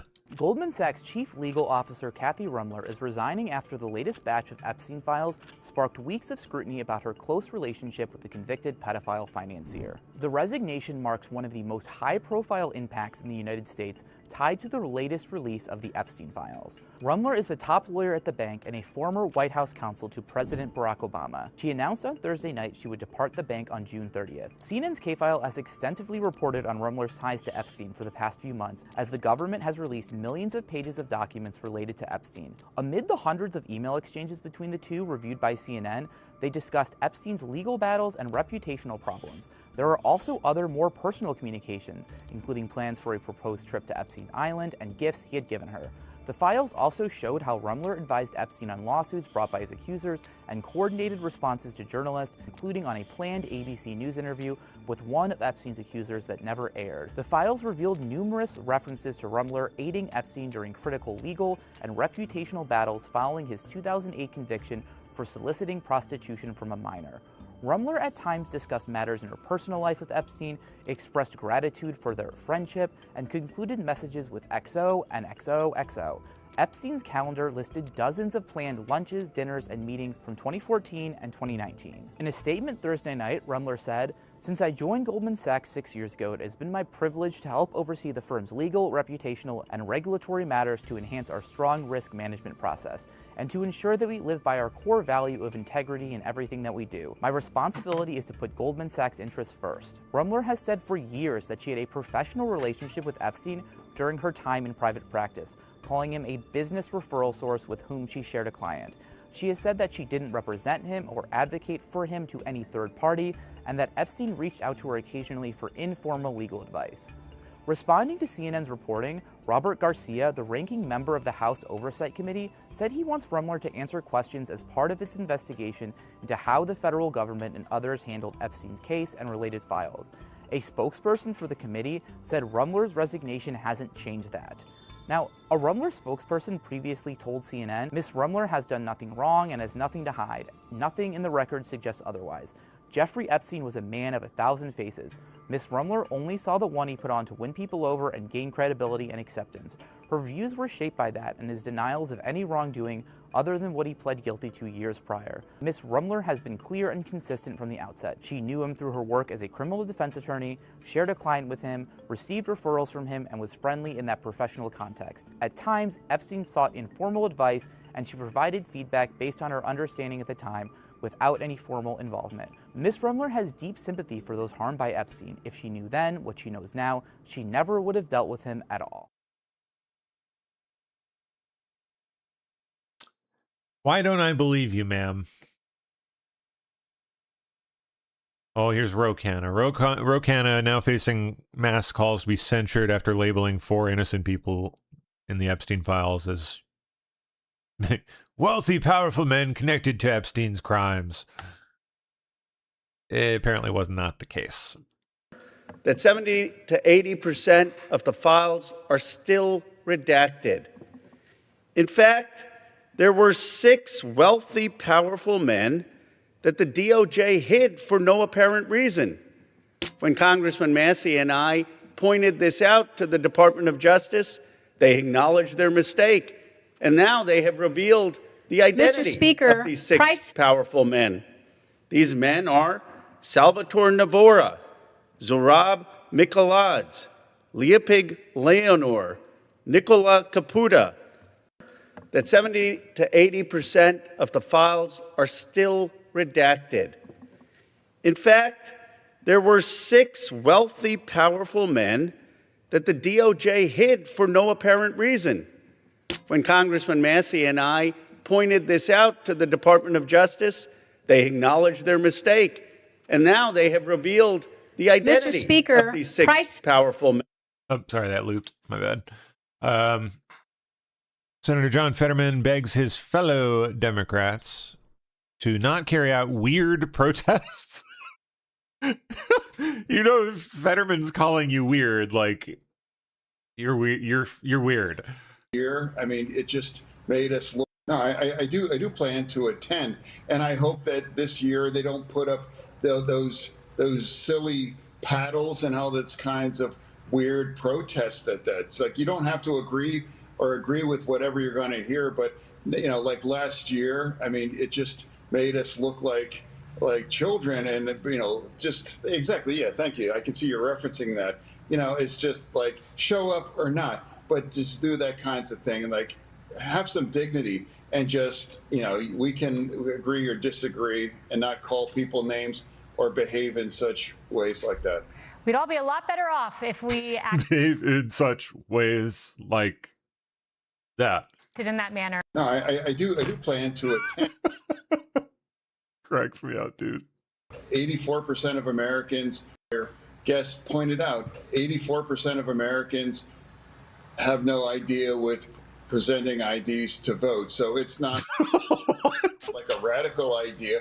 It's not something. And what? There already are many states that show basic ID. So that's where we are in the Senate. So I would never refer to the SAVE Act as like Jim Crow 2.0 or some kinds of conspiracy. But that's part of the debate that we were having here in the Senate right now. And I don't call people names or imply that it's some kinds of things, something gross about the terrible history of like Jim Crow. So you're not there on the Save America Act specifically just yet, but you're there on the principle of voter ID. Is that what I'm hearing?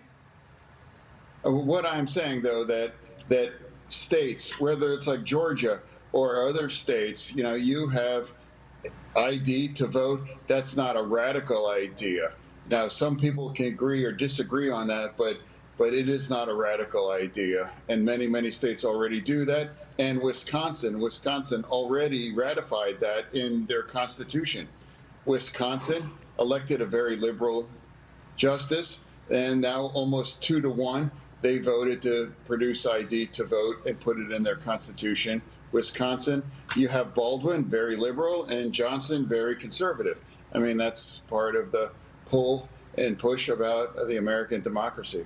Senator, I want to ask you about a rising star in your party. I think she's going to try to...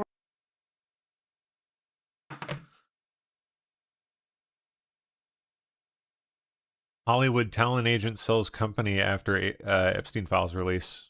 Boy, another one. Which one is this? Wasserman. Ooh, Casey Wasserman. Interesting.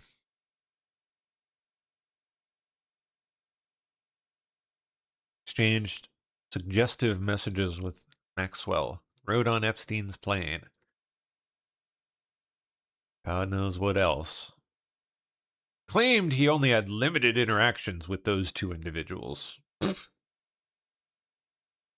seem that is not very accurate.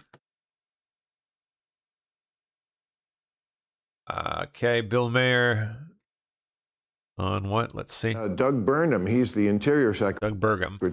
Listen to this, the way they all line up behind this nonsense. He said, CO2, carbon, was never a pollutant. He said, when we breathe, we emit CO2. Okay, Doug, you know what? Let's try. Yeah, that would be accurate. Yep. Try this little experiment. Tonight, when you get home, go in the garage, close the door, turn the car on, and let's see if carbon is a pollutant, okay? That's... What are you going to say? Nitrogen's a pollutant?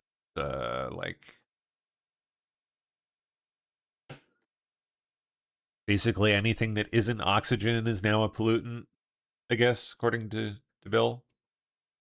Farted.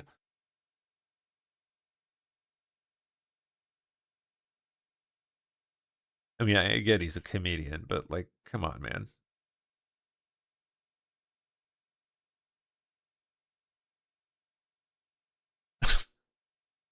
Massey's hamming it up, saying, I am not suicidal. I eat healthy food. The brakes on my car and truck are in good shape. I practice good trigger discipline and never point a gun at anyone, including myself. Rokana says, I am not worried for my physical safety, honestly. The truth is more nuanced. Big money tries to destroy a person's career and reputation. They did it to Marjorie Taylor Greene. In Washington, you rise by keeping your head down and not making enemies. I don't know that it's entirely accurate anymore. Massey and I are unafraid to challenge power.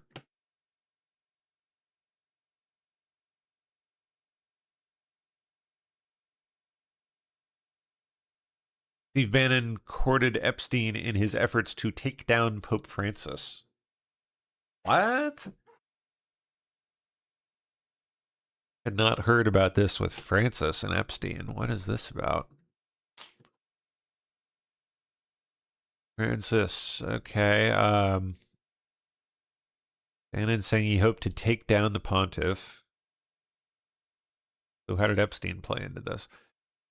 Messages between the pair in 2019, released in the massive document dump last month, reveal Bannon supported the late financier in his attempts to undermine the former pontiff. Okay, so it was Bannon trying to recruit Epstein. Trying to undermine Francis after leaving the first Trump admin. Interesting. Okay. Bannon had been highly critical of Francis, whom he saw as an opponent to his sovereigntist vision, the brand of nationalist populism which swept through Europe in 2018 and 2019. The released documents from the DOJ appeared to show that Epstein had been helping Bannon to build his movement. That's interesting. Will take down Francis, Bannon wrote to Epstein in June 2019. The Clintons, Xi, Francis, EU. Come on, brother. Wow. Pope Francis was a significant obstacle to Bannon's brand of nationalist populism. In 2018, the former Trump aide described Francis to The Spectator as beneath contempt, accusing him of siding with globalist elites. Well, I mean, yeah. And according to source material, urged Matteo Salvini, now Italy's deputy prime minister, to attack the pontiff. For his part, Salvini has used Christian iconography and language when pursuing his anti-immigrant agenda. Rome and the Vatican have been important for Bannon. He set up a Rome bureau when he ran Breitbart News and has been involved in trying to establish a political training gladiator school to defend Judeo-Christian values not far from the Eternal City. Francis, meanwhile, was a counterweight to the Trumpian worldview. Yep. Strongly critiquing nationalism and making advocacy for migrants a hallmark of his pontificate. Yeah. How weird. Epstein. Why? What? Bizarre. The recently released DOJ files reveal Bannon messaged Epstein on several occasions in his efforts to undermine the late Pope. So how did Epstein take this? Like, how was he responding? In his messages with Epstein, Bannon references In the Closet of the Vatican, a 2019 book by French journalist Frédéric Martel that lifted a lid on secrecy and hypocrisy at high levels of the church. Martel created a storm with his book by claiming 80% of the clergy working in the Vatican are gay, probably not too far from the truth, while exploring how they keep their sexuality secret. The whole question of homosexuality in the church has been a lightning rod for some conservatives who see it as evidence of a deeper systemic crisis in the church. Oh yeah, you bet. With some linking it to the wider sexual abuse scandals. Duh. Most experts and researchers view any conflating of sexual orientation with abuse as scientifically inaccurate. That's funny. How many hoops do you have to jump through to get there? Bannon showed an interest in turning Martel's book into a film after meeting the author in Paris at a 5-star hotel. In the messages, Bannon appeared to suggest that Epstein could be the film's executive producer. He's looking for money. You are now exec producer of It Caught V in the closet of the Vatican. What a title. It is not clear how serious the proposal from Bannon to Epstein was, and in the exchange, Epstein doesn't mention the offer and asks about Bannon filming Noam Chomsky, the philosopher and public intellectual. Martel said when he met Bannon at the Hotel Le Bristol, he told him that he could not agree to any film deal as his publishers controlled the film rights, and he had already signed a deal with another corporation. He told CNN that he thinks Bannon wanted to instrumentalize the book in his efforts against Pope Francis. The Epstein files show that Epstein, on April 1st, 2019, emailed himself in the closet of the Vatican and later sent Bannon an article titled Pope Francis or Steve Bannon, Catholics Must Choose, to which Bannon replies, easy choice. Austin Ivory, biographer of the late Pope, said Bannon thought he could use Martel's book to embarrass and damage Pope Francis while claiming to purify the church. I think he badly misjudged the nature of the book and Pope Francis, Ivory told CNN. Yeah. Yet, as it now turns out, it appears that Bannon was messaging Epstein several years after, his 2008 conviction for child sex offenses, and just before he was arrested for the sex trafficking of minors. Interesting. Oh, shit. There we go. Reverend Antonio Spadaro, a Vatican official who collaborated closely with Pope Francis, told CNN that Bannon's messages show a desire to fuse spiritual authority with political power for strategic ends. Yeah, well, I'm going to keep going. We're down to like 1 minute, so let me see what else we got. Okay.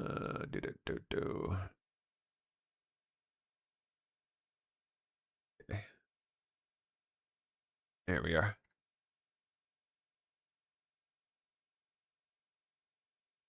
I think the DOJ set a trap for Massey and Canna. Okay, well, let's hear it.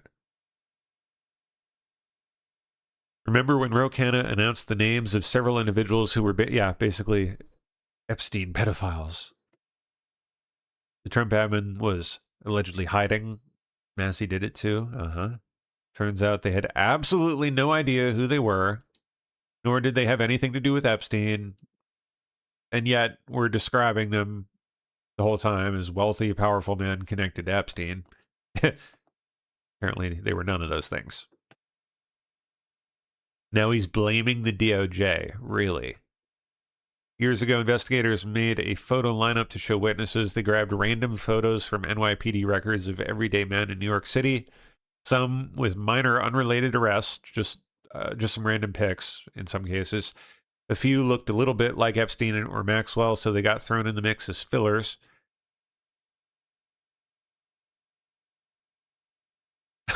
Congressman Massey and I went to the Department of Justice to read the unredacted Epstein files. We spent about 2 hours there, and we learned that 70 to 80% of the files are still redacted.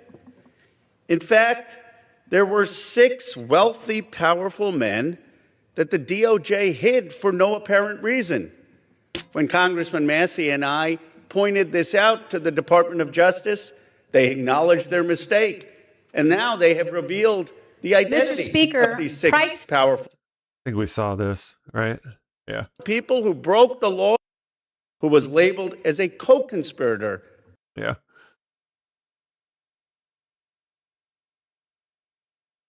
I wish DOJ had provided that explanation earlier instead of redacting then and unredacting their names. They have failed to protect survivors. Oh boy, what a clown show. Canna's a joke, man. President Trump eviscerates Bill Mayer after he went full TDS after Trump allowed him at the White House dinner. What? What happened? Republicans should stop using him to show how the left is coming over our way. Our base, the greatest of all time, laughs at your weakness when you do it. Mayer asked me if he could come back to the White House again, and with his friend, also asked to come to the wonderful White House Christmas party, but he didn't. Regardless, I'd much rather spend my time making America great again than wasting it on him. I don't know what this is about. Mayer's being a jackass. Who cares? What do college students think about voter ID? Okay. You're trying to harass him. Hey, don't touch me. Before we start to call the cops, you're trying to harass him. Hey, don't touch me. Okay. What the heck? Went around Atlanta asking students for their opinions. Let's go. We're going to get the cops now. I ask to not have this be shared on any social media platforms. Is this a public university? I believe so. Did you voluntarily stop and have a conversation with a camera rolling? Yep, you sure did, lady. Voluntarily stopped and had a conversation with you. That's true. Well, in front of a camera that you saw with a man with a microphone in his hand. Well, you know what I'll do? Just to be kind, we'll make you the thumbnail. So I work on campus. Did they actually do it? Was she the thumbnail? No, it was this guy. When it comes down, before we start to call the cops, you're trying to harass him. Did you? You. That's true. Well, you know what I'll do? Just to be kind, we'll make you the thumbnail. So I work for the campus. Great. I'm the filming logistics manager. Great, I'm David. Very nice David. to meet you. Nice to meet you. So you don't have permission to be filming on campus? Is this a public university? Yeah, that doesn't matter, buddy. This is a public university. Yeah, public You have no say. Hard in the thumbnail, big red arrow around me. We got you. There's been a lot of talk recently about voter ID. Apparently, it's pretty controversial to require people to show an ID when they decide to vote in elections. We see a big split right now when it comes down to the left and right, with some saying on the left that it disenfranchises minorities, women, by passing the SAFE Act, which is simply just a voter ID that the majority of Americans actually agree on. Democrats love the narrative that minorities, black people, women can't afford or just don't know how to get an ID. We're in downtown Atlanta at Georgia Tech asking students, what do they think about people having to show an ID when they vote? I actually talked to all the cops around here. So you talked to Captain Moll? I've talked to all the cops here. Okay. Recently, we came here and the same thing happened. Whenever someone comes to yeah, and we'll play this on the screen. If we come again to this campus, any measures that we should take, or as long as we don't bother anybody like this, we're good to do what we want. I would say if you just let either one of us know. Sure. So when we get these calls, we'll be like, hey, it's good. We're asking students what do they think about requiring to show an ID when people go to vote. It's a big topic that's being discussed right now. Do you have an opinion about that? I don't think there's anything wrong with it, but as with anything with this current administration, there are way too many ways it could be abused. I would rather implement a change like that once we have a different president. How do you think that the current administration can abuse whatever new reform they do? I believe it will be used to roll back the 19th Amendment in some loophole-esque ways, because married women who have changed their surnames technically fall under that loophole. It will also be used to continue the genocide of trans people in the country, because obviously trans people who have changed their names fall under that as well. I just think it is You can't genocide trans people. That's the dumbest fucking thing I've ever heard. It's not worth it. It's not going to help stop the supposed illegal voting that is not happening in the first place. And it is just going to hurt people in an effort to suppress a problem that was never a problem in the first place. Would you say it's pretty basic and majority of the students here have an ID? Yeah, the students here, but I don't think this is a representation of like minority populations. Tech. Do you think it's a struggle for minorities to obtain an ID in order to, say, participate in elections? I can see how that could be a point, yeah. How is it a point? Maybe you can take me through it. I don't know, once I was at the post office trying to get my passport, and the family in front of me, their ID was expired, and they couldn't explain one thing because like they couldn't get their rent from one thing, and it seemed like this big old mess, and it seems like everything's very intertwined and connected income-wise. So I wouldn't necessarily say like minorities, I'd just say like income-wise, it's harder to get certain things. Is it mainly because it's tied to an income issue? Yeah, if you can't pay for your rent and that makes you not be able to get your ID, then yeah. Do you know how much it costs, for example, in Georgia to get your ID? Have you guys voted in the past? Okay, so when you went and voted, you just pulled out your ID, right? And you showed it. So some people are opposed to that. Do you guys think it's a good thing, it's necessary? Not super knowledgeable. Like, what can you tell me about why people are against it? Sure. So the political spectrum is split on it because some say that minorities, for example, don't necessarily know how to get an ID, can't afford an ID or something like that. That's what we hear from the left. The right is more like, hey, this just stops any potential fraud or something like that. I mean, I think it's important for everyone to be identified when they're voting, right? But I also think that there shouldn't be any barriers to voting. So, I mean, I think I would have to research a little bit more before I said, yes, I'm for it or yes, I'm against Fair answer. it. But my general feeling is like voting should be accessible to anybody who's able to. So I would say... But we got to make sure that, you know, the person is who he says he is, that he's eligible to vote, right? Yeah, and you can't like vote twice and everything. Yeah. So I don't know. I don't know if I could say yes or no. What is so hard about getting an ID, for example? Have you ever been to the DMV? Yeah. Oh yeah, absolutely. It's yeah, you stand in line for an hour and then you get it. Sucks, right? So it's a time commitment for one, and also having. I just went and got my license updated, and it was actually only 15 minutes. That's not bad. Yeah. Unfortunately, It's really not. Unfortunately, not everyone has the same experience. Also, having to actually get to the DMV. You can do it online too now, so you can. But if you don't have access to online. Oh, that's absurd. Who in this day and age does not have access to the internet somehow, one way or another, whether it's public library or whatever? And it's Or not a car available to get to the So the argument Or a relative or a friend with internet. that certain groups don't have access to the internet to get an ID. Less not just the internet, but the resources, whether the resource be the internet, transportation, or even just the time and the energy to fulfill this. And So because some people, some tiny sliver of a sliver of the population is hypothetically so fucking retarded, they can't figure out how to find the internet, let alone use it. We just have to fuck our elections permanently forever? a mental task, because it may be easy for me to go online and get an ID, but makes sense. I can't say the same about Jimmy over here, who has a different set of skills than I do. Okay, so it's, I guess, hard to obtain an ID. That's the argument. Hard for different circumstances. Depending on one's circumstances, it can be hard. I don't know. Oh, these I feel like the people that are pushing that's why it kind of seems bad. But like, I feel like if it was coming from anyone else, it wouldn't be as bad. But I mean, it is something to think about, though. I think you made a good point because, you know, it seems like it's not a partisan issue. Democrats overwhelmingly supported 80%. It's not a minority issue. 80% of black people support it. 90% of Hispanics support it. What's the racial breakdown on this, right? Because I think a lot of people make the argument that people of color, non-white Americans, have a harder time procuring a photo ID to vote. But even here, take a look here. Favorite photo ID to vote. 85% of white people favor it. 82% of Latino. 76% of black Americans favor it. So the bottom line is this.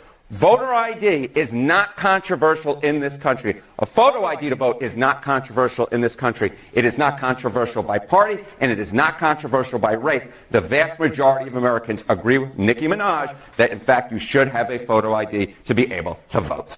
Because it seems like it's a basic thing to just, hey, if I'm going to do something like vote, I'm going to show an ID, right? Yeah.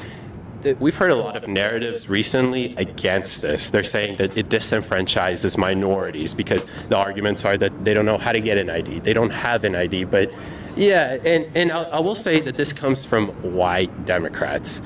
What's your kind of response to that, or what do you think about such narratives? Obviously, I don't appreciate like those rhetorics. I mean, I feel that I wouldn't say all white liberals, but I feel that some people who happen to be white, who happen to be liberal, and who happen to be elected politicians who are out of touch with people, who they happen to like infantilize like minorities. I mean, I'm black. I couldn't tell. Yeah, I'm a chemistry major, you know, so I can do everything on my own, you know. You know, I don't. You know, like obviously I'm white, but even I find it pretty racist when they make statements like that. They essentially are saying that, you know, either black people don't.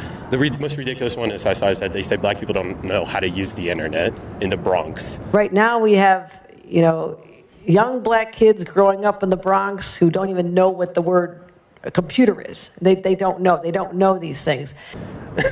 and when they make statements like that, I think to myself, it's such a basic thing, like just voter ID. Why do they go to the extent of doing that? And I think you hit it right away when you said that it's because one party's pushing it, so they have to make absurd claims like that. Do you know any married women that don't have a valid voter ID or a valid ID? I do not know any married women other than my. Okay, yeah. Fair enough. So with your mom, for example, I'm sure she has an updated ID, right? My parents are actually immigrants. Okay. They are naturalized citizens, but they have not been voting for very long. So I don't know. But her ID that she drives with all the time, right? It reflects on her current last name, right? Yes, but she has changed her last name, I think, 3 times at this point. So there are always loopholes. But she has a valid ID, correct? Yes. So with this new SAVE Act, that's all you really need. It's just a valid ID. You don't need to go show your proof of citizenship or any of that stuff. I do believe driver's licenses would not be considered valid IDs last time I did the research into this. So, the real IDs that they've passed a couple of years back in Georgia, we've had the real ID for like 6 or 7 years already, right? With the little star on the. Oh yeah, well, it's about 6 or 7 years with the star. Mm-hmm. So pretty much every Georgian has a real ID. I'm sure your mom has a real ID. Experts say it won't disenfranchise anyone. It's not hard for anyone to go and get a real ID. So why do you believe that Republicans or this administration is going to exploit some loophole with this reform? I believe that this administration is not constrained by the boundaries of the law, and the experts are assuming that they will stick with what is legal and what is constitutional when that is demonstrably false. Okay. So even though 78% of Democrats support voter ID passing this exact act, you say that it's dangerous? I do, yes. Okay. When you got your ID, how much did you pay? I don't think it's the initial cost of the ID. I think it's the prerequisites. Like what? To show residence. So in Georgia, actually, let's say you're homeless, right? You can still register to vote. You just use the registrar's office. For example, Fulton County, you'd use the Fulton County registrar's office. So if it's a residency issue, the state, the county, the city has made everything possible to make sure that it's not an obstacle if you're homeless. If it's an income issue, it's free to actually get an ID in Georgia. Okay. In majority of states is like that. So does that maybe, knowing that, does that change your opinion about how hard it is to get an ID? I don't know if I have a concrete opinion in the first place, but it seems fair. And it's simply because you feel like the administration can exploit some kind of loophole in order to disenfranchise women voters, minority voters, right? Yes. Although all of them agreed that they should pass this. 78% is not all agreeing, and it's a super majority. It's not even like a simple majority, right? I would look into the percentages of Democrats and Republicans that agree on other issues, other social issues in particular. The only other social issue that the majority of Democrats agree with Republicans is that trans women shouldn't be competing in women's sports, for example. Yes, so overwhelmingly, there's bipartisan support from Democrats. It doesn't even matter the minority groups. 70+% of black people support this. 80+% of Hispanics support this.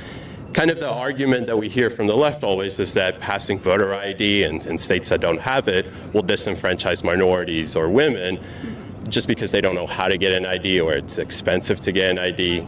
And the cost is another thing that I didn't talk about. Do you know how much of America lives in poverty right now? Yeah, a good amount. Do you know how much it costs to get an ID in Georgia? I know how much it costs on average to get a passport. Do you know how much it costs to get an ID in Georgia? I do not know. It's $0. It's free. What about in other states? The majority of states have that exact rule. Majority of states. You know which state doesn't actually have it? What state? California. I feel that it's kind of on the basis of like intersectionality. It's that, minorities tend to not have access to certain things, and it, stems from slavery and, not being educated and things like that. So like I said, I think it's just what they're trying to kind of say is like, okay, it's just, I feel like it's just like, it's not an intersectionality issue, but it's on like the basis of that because, the idea that, because of slavery, we don't have X, Y, and Z, which is true. Slavery has impacted a lot of things, just even to this day that, the way people look at me, the way people look at my counterparts, and even though, I'm But that doesn't stop or prevent individuals from obtaining an ID, right? There's no certain law that prevents them, right? And just enforcing to make sure that states required to show an ID when they register to vote or actually vote isn't racist, I would say, right?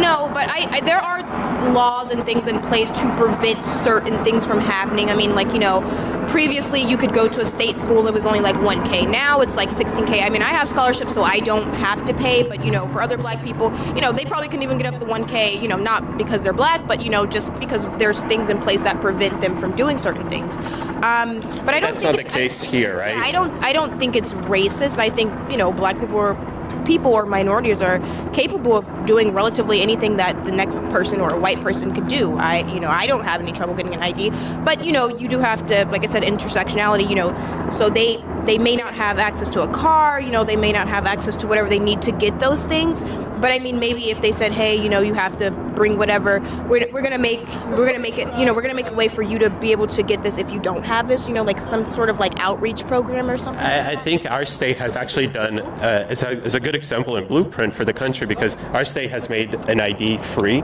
so no income barrier there. If you have a residency issue, let's say you're homeless, you don't actually have to provide a physical address for your house in Georgia. You can just use the county's registrar's office. So the residency issue goes away from that. And now you got to factor the time. I mean, are you going to get to the DMV, the transportation part of it? You can. Here's the cool thing that Georgia did. You can do it all online now. And now it's okay, access to the internet. Well, there's libraries where anyone, let's say they're homeless, they can access the internet from there. So I think our state has done a lot to ensure there's almost no barriers to get an ID in order that people can vote in elections. What is the circumstance that it's hard to get an ID? Oh, there's also to get an ID, you need, I want to say 2 or 3 forms of different, like bank statements, mortgages, or you need like a residential address. If you're homeless, you might not be able to get an ID. Are you aware that if you're homeless, you just register right there, right across the street at the Fulton County Registrar's office to get your ID? That there are certainly avenues, I'm sure, but like again, if you're experiencing homelessness, that's not a problem though, because if you're experiencing homelessness and you want to obtain an ID, you have a physical address. It's the county's office. What I was saying though is if you're experiencing homelessness and you have a whole list of, getting shelter, getting food, getting water, finding a place to use the bathroom, I don't know that getting ID is number one importance. So I think that any barriers that we can break down to citizens voting I'm in favor for. If you have all of these issues that you're facing, I'm guessing that voting is probably the least of your concern, right? Yeah, but I think that we should kind of make it possible for those people to have it be more accessible. And even if you do have limitations that, you don't need to go out of your way to get an ID to be able to vote.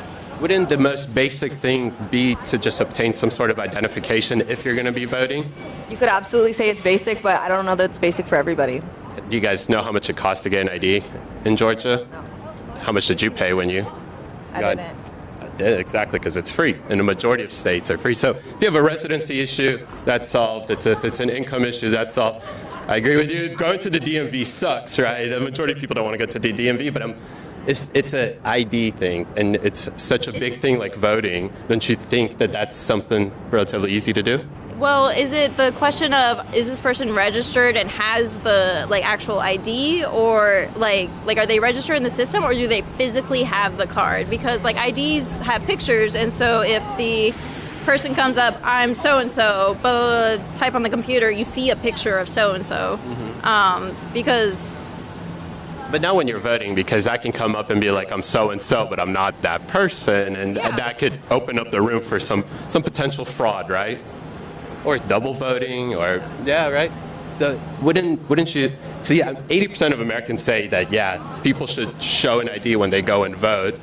It's just there's certain narratives that people like to build up to make an excuse of why they shouldn't, and the majority of those are they don't have a residency. It's difficult to get an ID, but once you learn the process, it's actually not that hard. You would think that a more progressive administration, to fall back to your original claim, would care about California being progressive, first of all. Is Newsom not progressive? Newsom, I'm a socialist. Oh, okay, well, I understand. So everything to you is not progressive enough. I get it. That's an oversimplification, but Newsom, I have issues with how he's too liberal. He's not too progressive for you. He's an establishment Democrat. That's all I'll say. Okay. So you reject the main narratives that the left likes to portray about voter ID, right? You don't think that minorities don't know how to get an ID, right? I don't think the people talking are leftists. Okay. I agree with you. They're not leftists. I'm not calling them leftists. I'm talking about people on the left. That can include liberals. That can include moderate Democrats. They pretty much all say the same narrative, that it's unfair to have voter ID because the narrative is that just minorities just don't know how to get an ID. It's too difficult to get an ID. I think that's probably a misrepresentation of their argument. Okay. I have been researching the SAVE Act. I would not say any of the complaints have been minorities are too stupid to figure out how to get an ID. That feels like a willful misinterpretation. Well, the representatives literally yesterday went in front of camera and said it. Again, willful misinterpretation. Well, it's their words. They said it, right? I would like to see the words. Okay. No offense, don't really trust you. That's fine. That's fine. Well, I appreciate your time, and hopefully you have a good rest of your day. Thank you so much. I ask to not have this be shared on any social media platforms? Is this a public university? I believe so. Did you voluntarily stop and have a conversation with the camera rolling? I voluntarily stopped and had a conversation with you. That's true. Well, you know what I'll do? Just to be kind, we'll make you the thumbnail. Have a good one. Thanks. Going around asking students, what do they think about voter ID? Like, what do they think about requiring people to show an ID?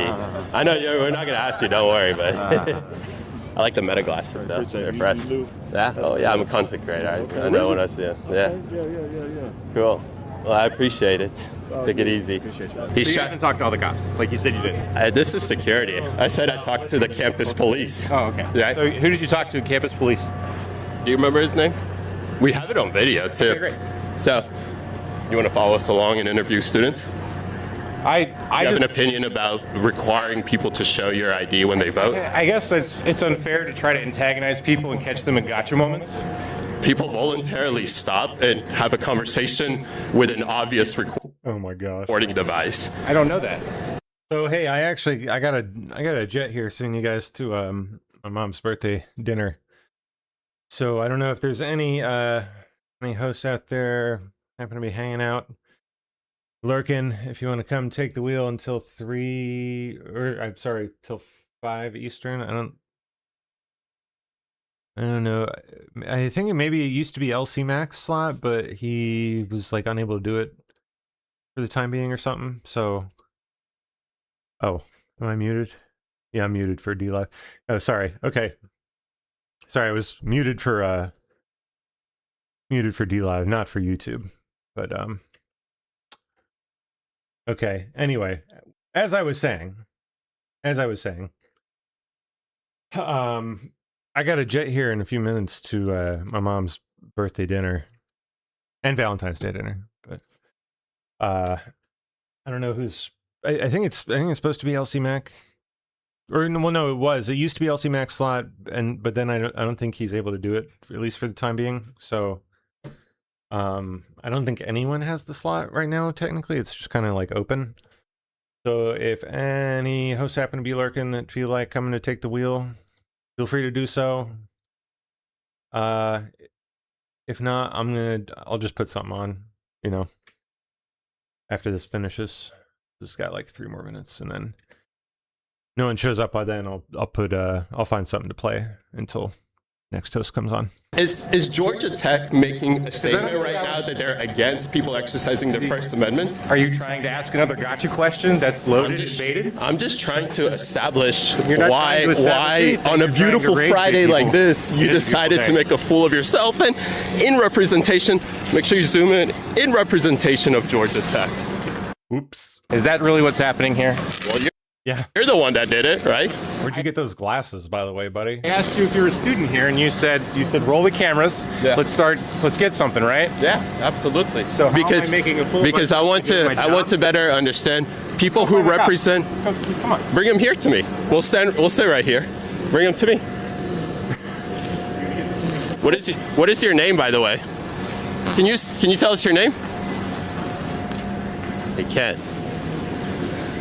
This is what we talk about. People that work for the university try to restrict our ability in exercising our First Amendment. Taxpayers are while encouraging the leftards that do it. They'll roll out the red carpet for them. Paying his salary, admission money, he's paying his salary to try and violate conservatives' right to be on campus and exercise his First Amendment. All right. So he's your back. Name right there? It is. Let's see here. Can you catch that? Timothy? Yeah, it's Timothy. Timothy Hardy. What's your name, sir? I don't have to give you my name. Okay. So I'm just getting your video so I have your image. Yeah, That's perfect. all I need to do. That's good. Let's record each other really quick. You don't have my consent to use my image. You don't have my consent to manipulate.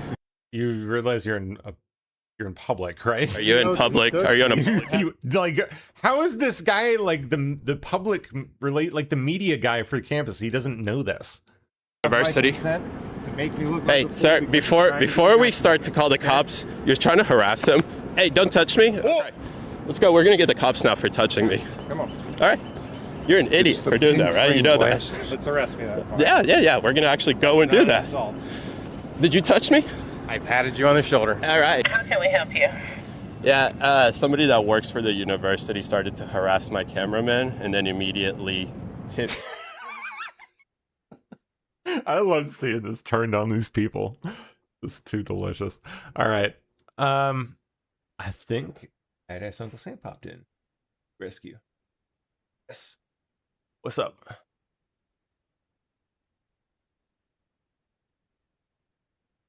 Here. There we go. There we are. Yes, he's in here.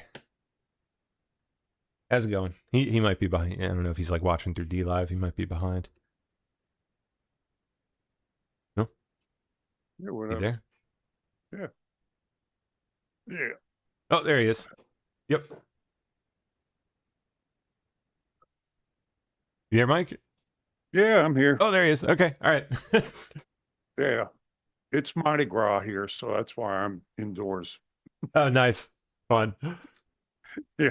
Cool. So the last thing I might do is deal with that crap. Oh, yeah. I wouldn't want to be out dealing with that bullshit. Heck no. No, no, Nope. No, thank you, sir. You know, it's bad. Well, I appreciate you popping in so I could Hey, go get dinner with moms. just hanging out because this is it's Mardi Gras. All right. There you go. Cool. So I don't know if you want to take off, take off. I'll just have some fun here. Cool. This stuff is going down. All right. Hey, how's Mike? Oh, I'll catch you later, Bam. Oh, you're good, bro. You're fine. Hey, Mike, how's Mardi Gras going? Is there a lot of people down there? I wouldn't know, Tim. That's the last thing in the world I want to do. Oh, I thought you want to party. No. I'll see you guys. I'm going to get off to okay. dinner here. Yeah, you guys have a good night. Thanks, family. The IQ level drops precipitously about this. You're right. All right, YouTube. That's it. That's it for me. I'm going to go get dinner. It was good hanging. Time for me to go spend a little quality time with mom and my lady and my daughter for Valentine's Day. So I will see you guys when I see you next. That'll be Monday morning. So bye-bye. Happy Valentine's Day. Adios.